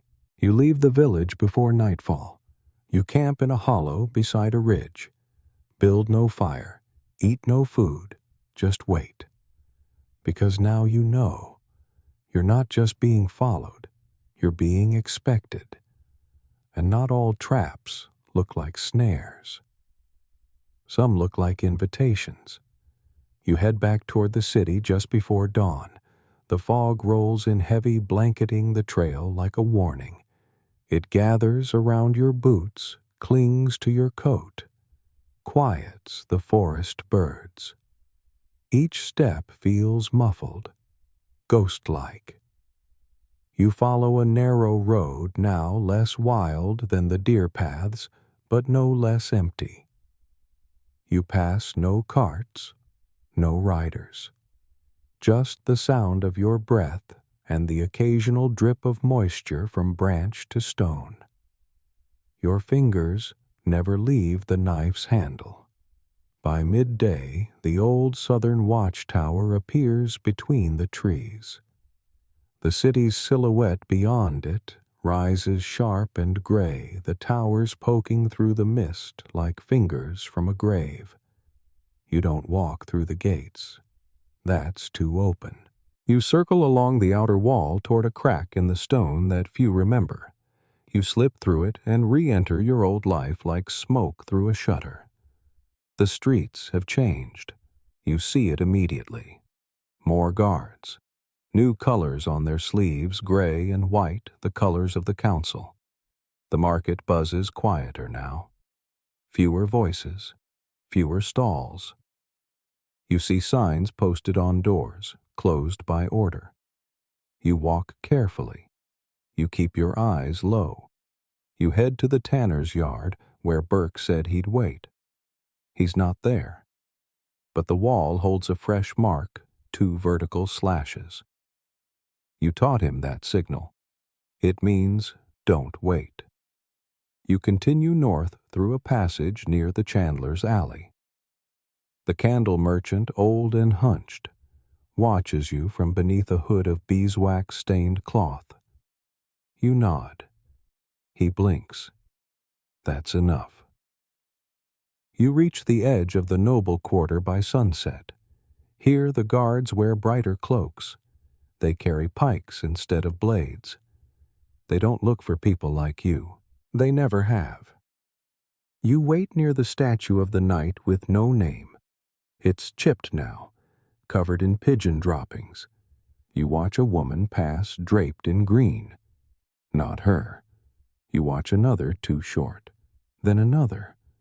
She stops by a fountain, drops a flower in. That's her. She turns. She sees you. She smiles. You don't move. She gestures. You follow. Through winding streets, past shuttered shops, into a small garden behind the guild hall. You step through the iron gate. She sits on a stone bench. You came back. You nod. I knew you would. You say nothing. She offers you a cup. You don't take it. She sets it down. I need you. You cross your arms. There are names I can't touch, she says. You raise an eyebrow. She continues. Not enemies. Friends. Allies who turned. You ask why you. Because you're not loyal to anyone. You can't argue with that. But you don't answer. She stands. Walks toward you. Stops inches away. You're tired. I see it. You are. But you're still sharp. She's not wrong. She leans in. There's a name I can't write down. A person I can't reach. You step back. You want me to kill you, you say. She smiles faintly. No. Not yet. You ask why she trusts you. Because you left. You nod slowly. You came back. That's what matters. She hands you a token. A disc. Not a coin. Metal rough. With a tear-shaped pin engraved into it. She says, when it's time, wear this. You don't ask what it means. You just take it, then leave. Back through the alley, back through the gate, back into the city. You pocket the disc beside the brass pin Desra gave you. 2 pieces, from 2 versions of the same story. One from the past, one from the future. You pass a boy selling apples. His hands shake. His eyes are wide. You buy one. It's bruised, sour. You eat it anyway. You sleep that night above a bakery chimney. The soot sticks to your hair. You don't mind. You watch the stars between clay tiles, and you wait. Because now you're no longer hidden. You're being woven into something larger, and you're not sure you want to unravel it. The next morning is gray but dry. The clouds hang low and heavy, pressing on the rooftops like a lid. You wake early, climb down from your chimney perch, and move before the bakers stir. You eat nothing. You drink nothing.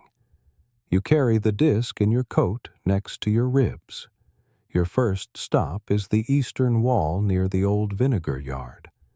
There's a crate tucked behind a leaning post. You lift the lid and check inside. Empty. No messages today. That worries you. You head next to the soapmaker's alley. There's a woman there who once traded information for safety. Her door is barred now.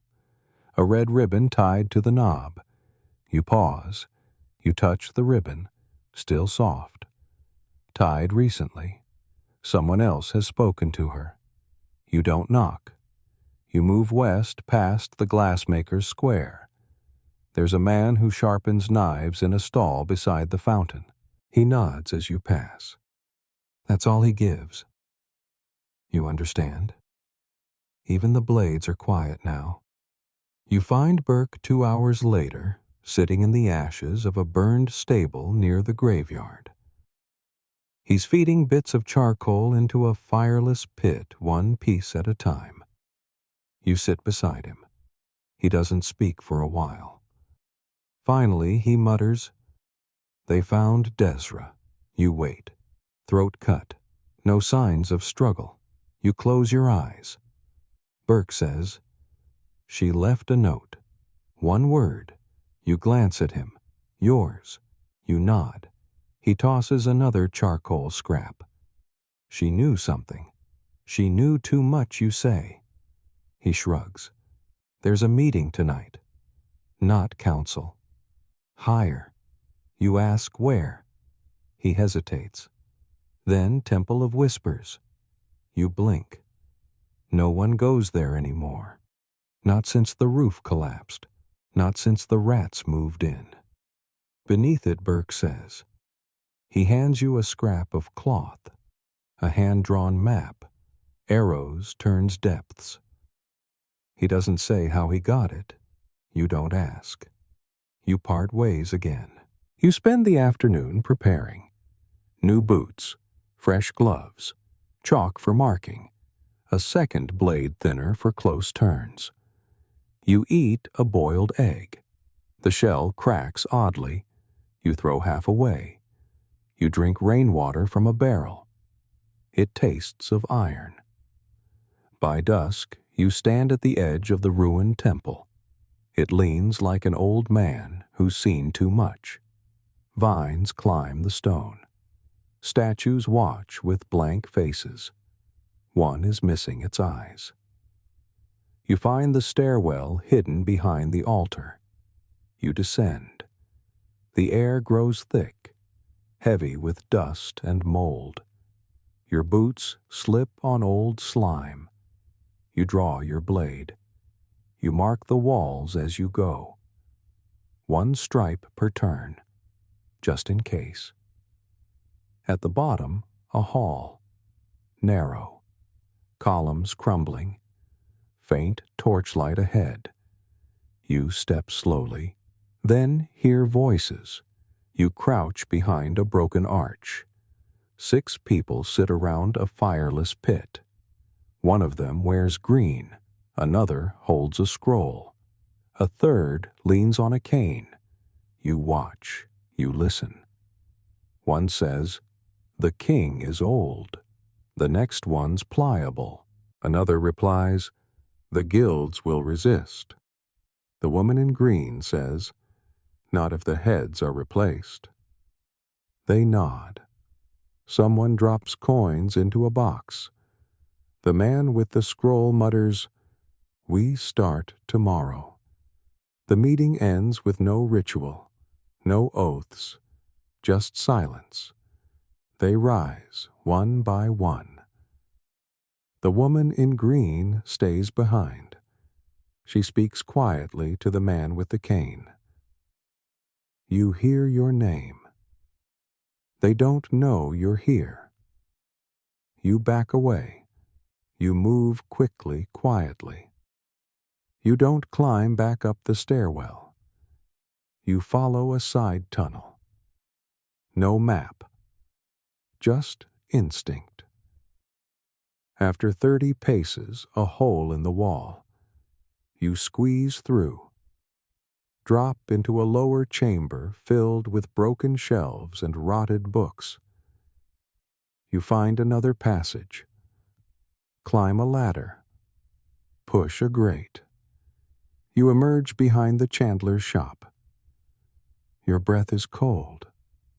Your hands tremble. You sit on a stone and breathe slowly.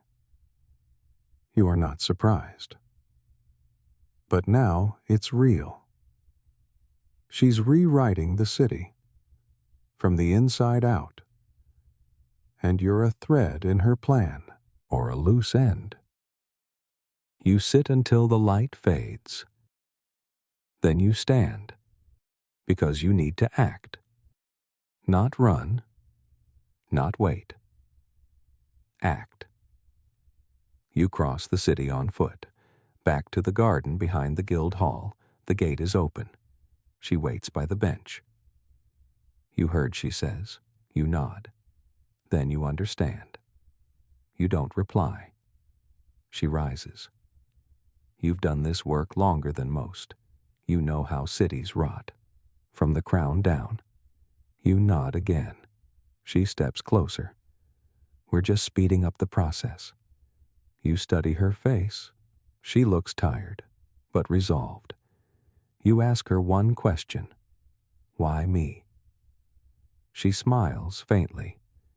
Because you always finish the job. You walk away. She doesn't stop you. Not yet. But she will. And when she does, it won't be with knives. It'll be with words, promises, names. And by then, you'll need to decide which job you're finishing. You spend the night in the loft above the cooper's shop. The air smells of sawdust and ale. The beams creak every time you shift. You lie still, watching the dust settle in moonlight. You don't sleep. At first light, you climb down. Your limbs feel stiff, but your thoughts are sharp. You cross the square and steal a glance toward the fountain. The pigeons aren't there. A man sweeps the stones in silence. His broom scrapes rhythmically. He doesn't look at you. You pass the bakers, then the blacksmiths, then the shuttered wine house. You keep moving, sticking to quiet paths. You head to the graveyard at the edge of town, not to visit anyone. To wait. Burke arrives before midday. He walks with a limp that's grown worse. His coat is patched. He sits beside you on the stone ledge and stares at the mausoleums. They started rounding people up, he says. You nod. Bookkeepers, midwives, retired guards. You nod again. She's building something.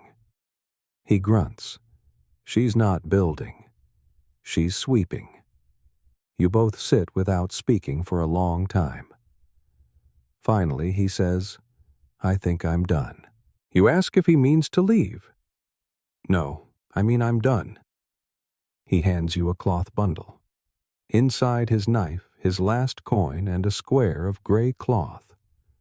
What is this? A name. You unfold the cloth. No writing, just thread. A pattern you recognize. A symbol stitched only in the final contracts. The permanent ones. Who gave it? He shrugs. Didn't ask. You pocket it. Burke stands. He walks away. You don't follow. You never see him again. You spend the next 2 days gathering names. You find the scribe who forged seals for the council. He's missing 2 fingers. Afraid of everything. He gives you 4 names before dawn. You find the woman who manages the laundry where the green cloaks are cleaned. She tells you about the dye orders, how they've tripled. You sit with a potter who once delivered messages. He shows you a map burned into the inside of a clay bowl. You memorize it, then drop it. It shatters. No copies. You visit the Temple of Whispers again. At night, alone. No torchlight now.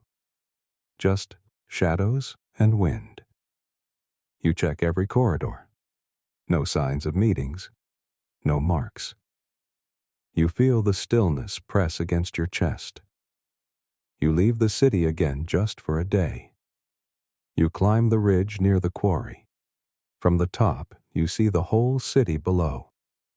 Its lights flicker like embers. You imagine it gone. Burned.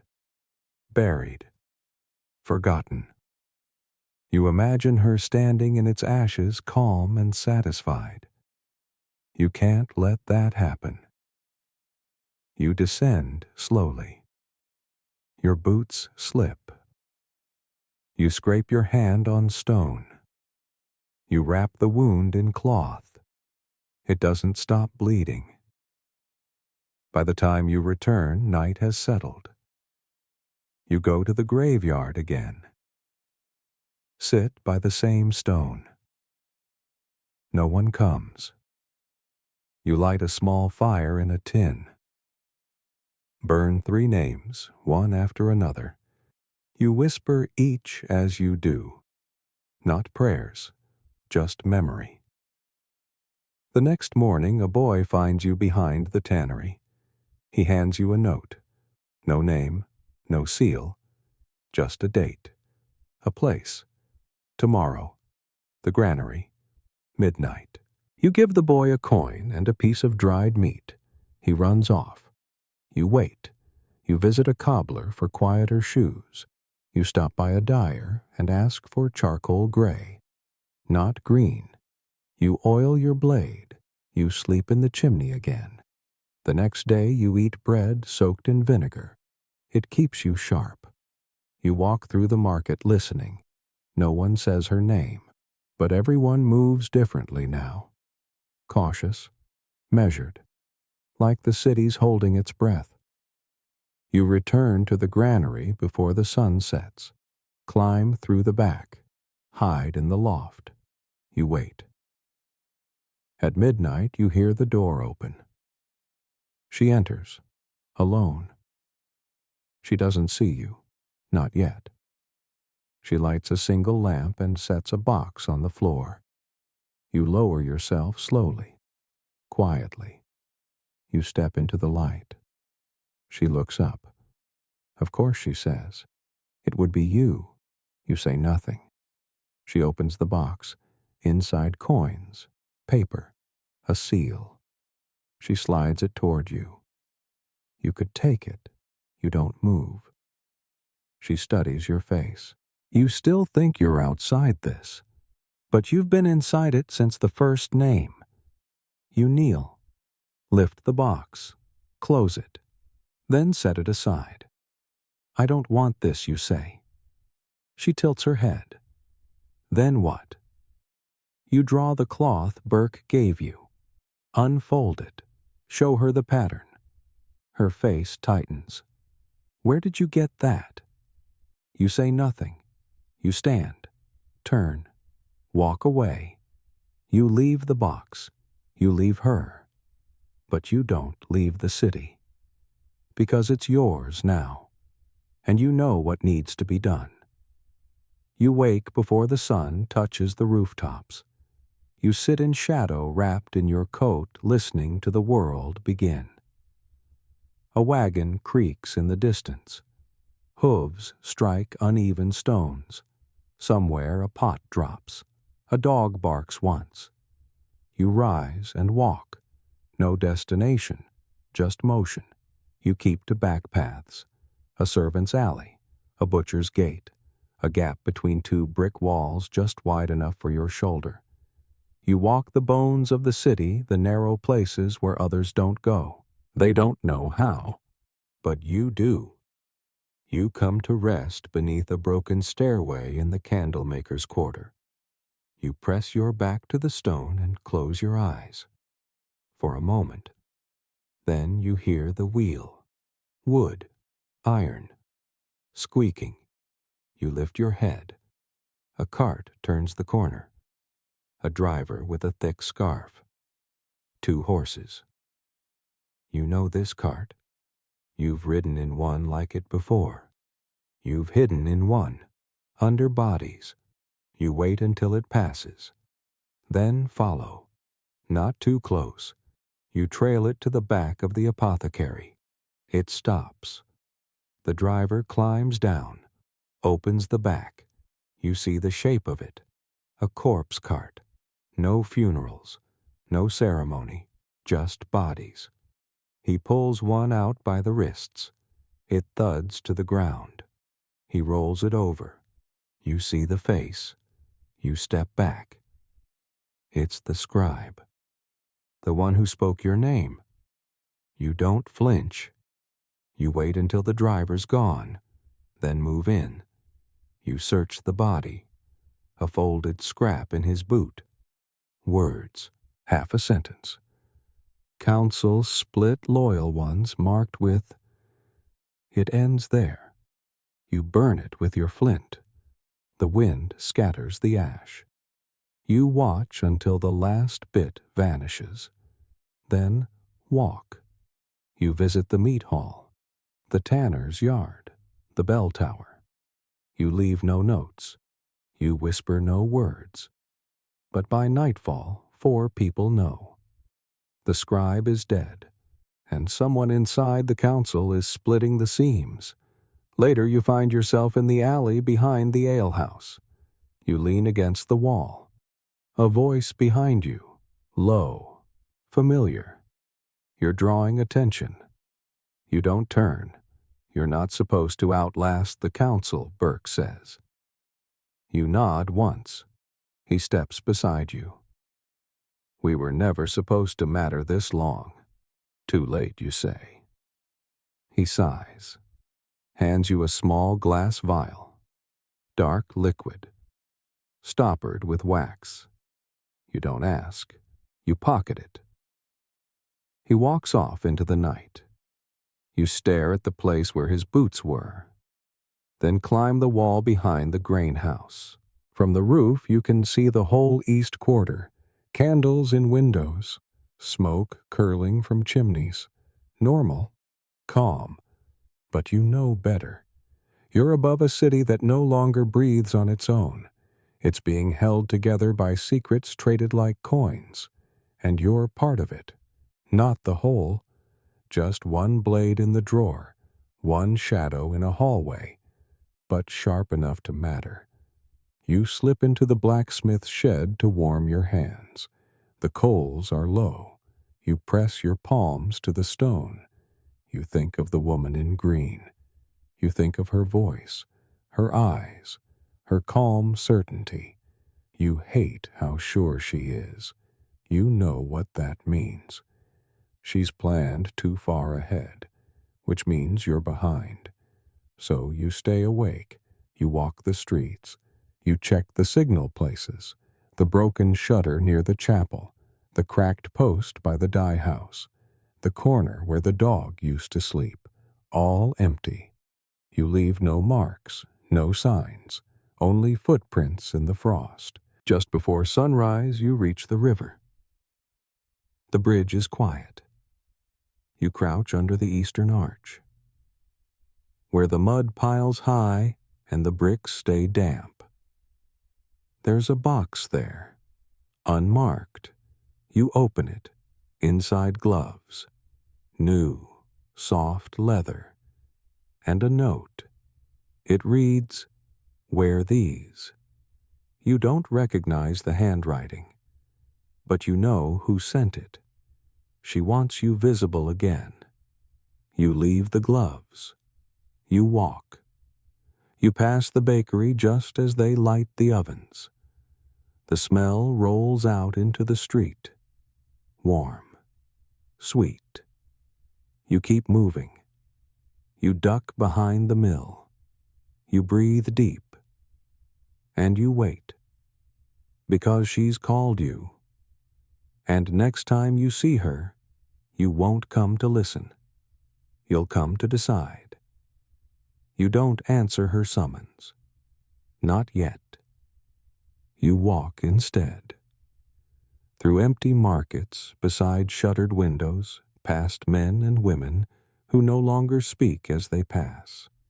Their eyes don't lift. Their hands clutch parcels close.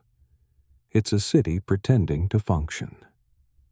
You reach the upper quarter. Here the gutters run clean. The cobblestones are swept. The doors are painted. But the silence is thicker. Guards in polished boots stand straighter. Their gazes linger longer. You don't make eye contact. You enter a tailor's shop through the side. You know the tailor. Once fixed your boot for free long ago. He doesn't ask what you need. He just brings you cloth. Black. Soft. Quiet. You wrap it tight.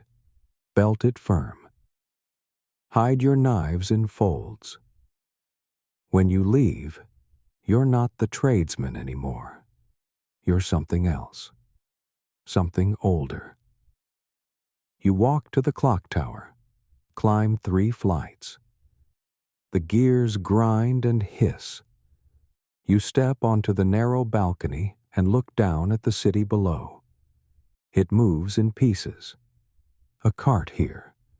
A gate closing there. Nothing fast. Nothing loud. You stay until the bell rings. Its tone vibrates in your bones. You descend.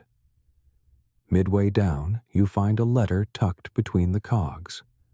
Unsealed. Folded twice. It has no name. But it starts with yours. Real name. Not your current one. Not your old one. The first one. Only a few people ever knew it. Now she does. The letter is short. It says, "You were never invisible. Just quiet. Come now or come later." But know this, someone else will finish what you won't. You fold the paper. You burn it with a matchstick. You don't speak. You don't curse. You just leave. You find the passage through the old library, down into the tunnels, the ones that run beneath the entire city. Once for water, then for messages, now for ghosts. You walk without torchlight. Your fingers brush moss. You count arches. 5, then 6, then 9. At the 10th, you stop. Scratch your mark into the stone. You turn left, then climb. You emerge beneath a stairwell in the heart of the noble district. No one sees. You step out as bells ring again. You wait beside the carriage house. A woman steps down from a coach. Not her. Another follows. Not her either. Then the third. Green cloak. Gloves. No expression. You watch her enter the council hall. 2 guards follow. You wait an hour. then another. When she exits, she's alone. You follow. She walks through the cathedral square, past the steps down into the catacombs. You slow your steps. The door closes behind her. You wait outside. A crow lands on the stone fence, cocks its head. You listen. No footsteps, just silence. You push the door open. Stone stairs descend, damp, cold. You take each step carefully. Your boots echo. In the lowest chamber, candles burn along the walls. She stands at the far end, waiting, not surprised. You stop 10 feet away, say nothing. She tilts her head. You're late. You nod. She walks toward you slowly. No guards, no backup, just her. She stops just close enough for you to smell the lavender. You've been watching? She says. You nod again. Then you know what I'm doing. I do, you say. And you pull the cloth from Burke's final message. Hold it up. She doesn't blink. Did he give you that? You don't answer. I knew he'd falter. You fold the cloth and pocket it. You think this is about power, you say. She shakes her head. It's about stability. Your version of it. She steps closer. No one else would dare touch the roots. You hold up your blade. No one else tried to poison the tree either. She exhales. Not fear, just disappointment. You could still join. You shake your head. She nods once, then steps back. I won't stop you. You don't sheath your blade. I know, she says, and she walks past you, up the stairs. You don't follow. Not yet. You let the candles burn low. You sit in the cold. You stare at the flame. And you understand. This isn't about her anymore. It's about what you'll become if you stay silent. You rise. You follow her into the daylight. And for the first time in weeks, you feel the road ahead, not just the one behind. You walk the long route back to the western edge of the city, where the hills begin to rise and the wind cuts in from the coast. The road curves away from the main gates, skirting farms and fences past shepherd huts and half-finished walls. You aren't following her this time.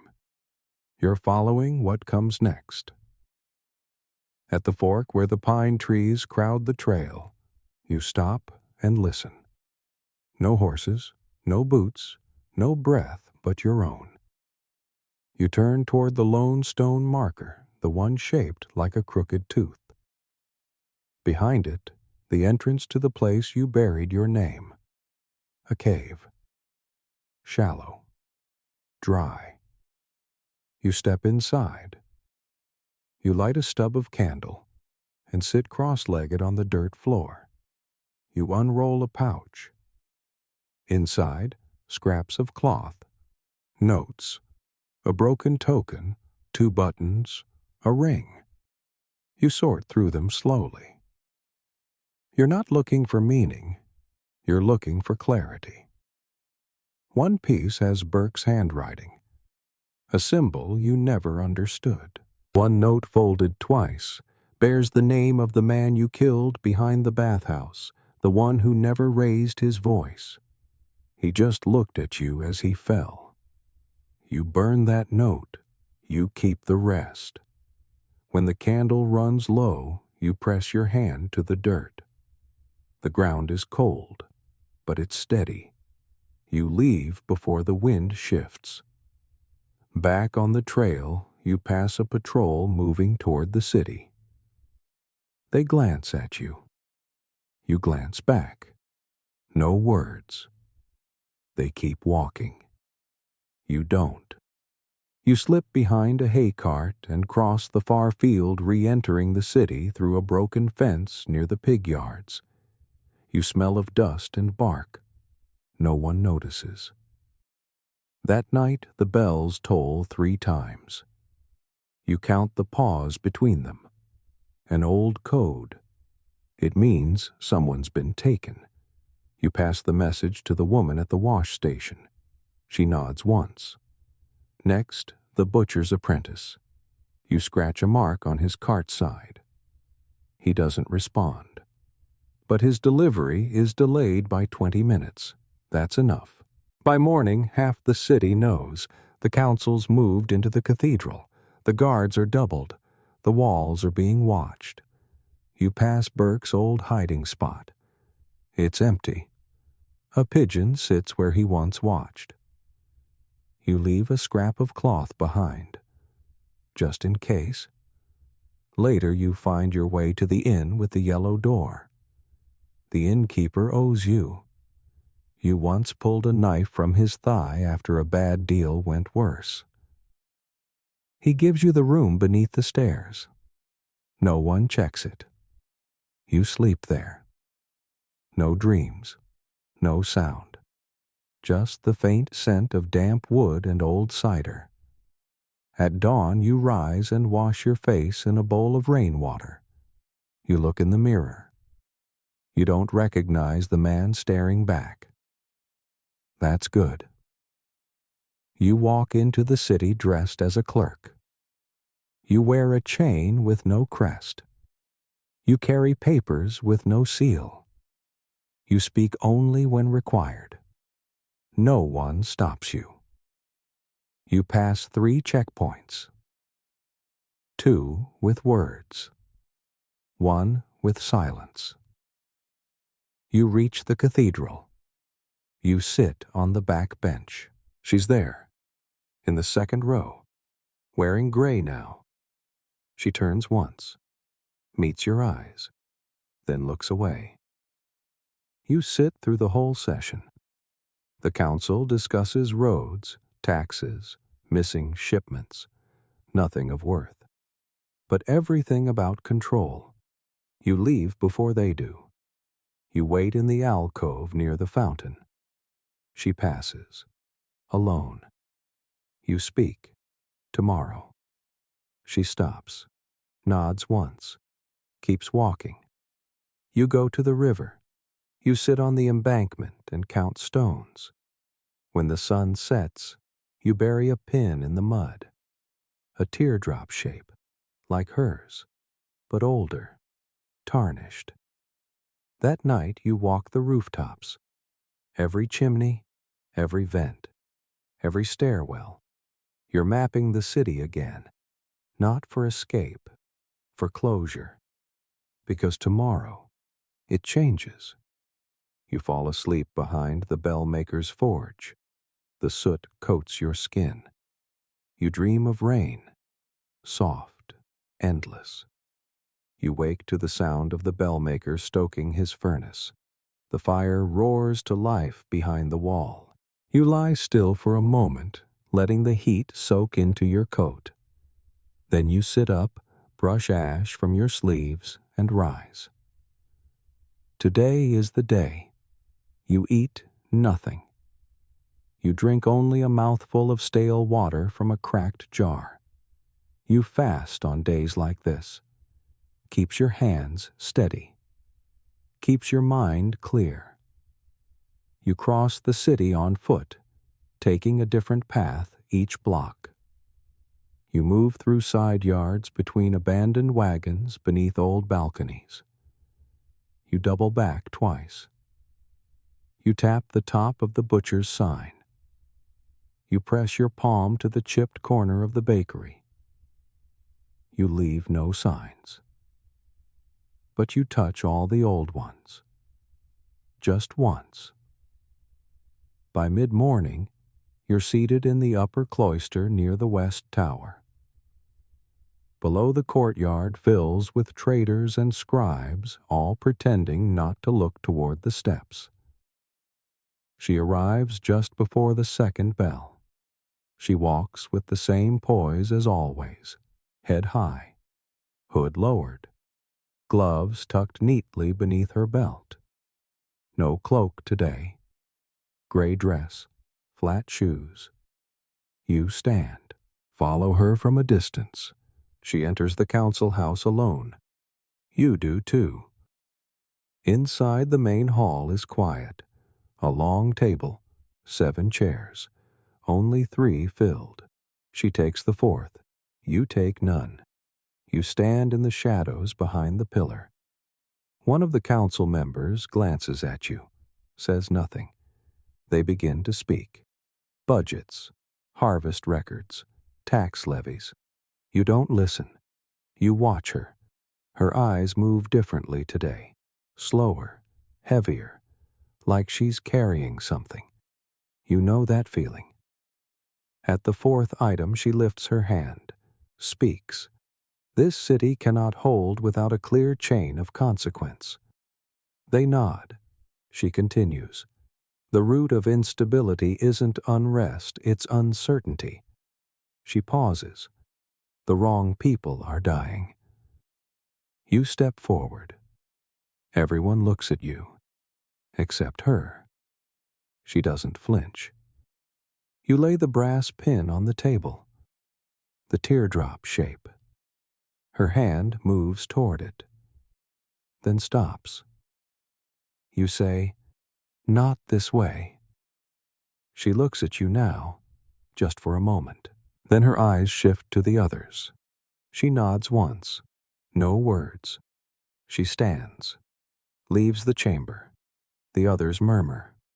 You follow her into the hallway. She waits at the far end beside the stained glass window showing a knight kneeling. She doesn't speak. You walk to her side. You both stand in silence. Finally, she says, "Then you decide." You turn slightly. What happens now? You've walked every alley, heard every name. You nod, and yet you still breathe. She doesn't say it like a compliment. She says it like a statement of balance. You look down at your hands, still steady, still clean enough, but tired. She walks away. No goodbyes, no promises. You walk the other direction. You leave the council house. You pass the fountain, past the dye hall, past the baker lighting his oven. You walk toward the edge of town. You climb the hill. You sit beneath the crooked tree, the one where children used to tie ribbons. Now the branches are bare. You sit in silence. You pull the pin from your pocket. You throw it into the weeds. You don't stand. You just breathe, because your work is done. She still breathes. So do you. But the road between you is closed. Now someone else will trace these alleys, follow these walls. Leave no footprints, just silence. You lie back, watch the clouds shift, and for the first time in years, you rest. The clouds thicken above you, stretching wide and low over the silent hills. The wind moves slow now. No sharp edges, just soft pushes across the grass. You feel it wrap around your fingers and through your sleeves, curling behind your ear like breath. Beneath the soil, the city still murmurs, candles flickering in windows, pots boiling on stoves, boots tapping on worn cobblestones, but it feels distant now, gentle, blurred. You lie still. The ache in your knees, the stiffness in your spine, the old bruise across your ribs, they settle like dust. Not gone, just quiet. You trace the cracks in the sky with your eyes, pale threads against gray. You don't follow them. You just let them be. Your breath comes slower now. You let it. The grass shifts beneath your shoulders.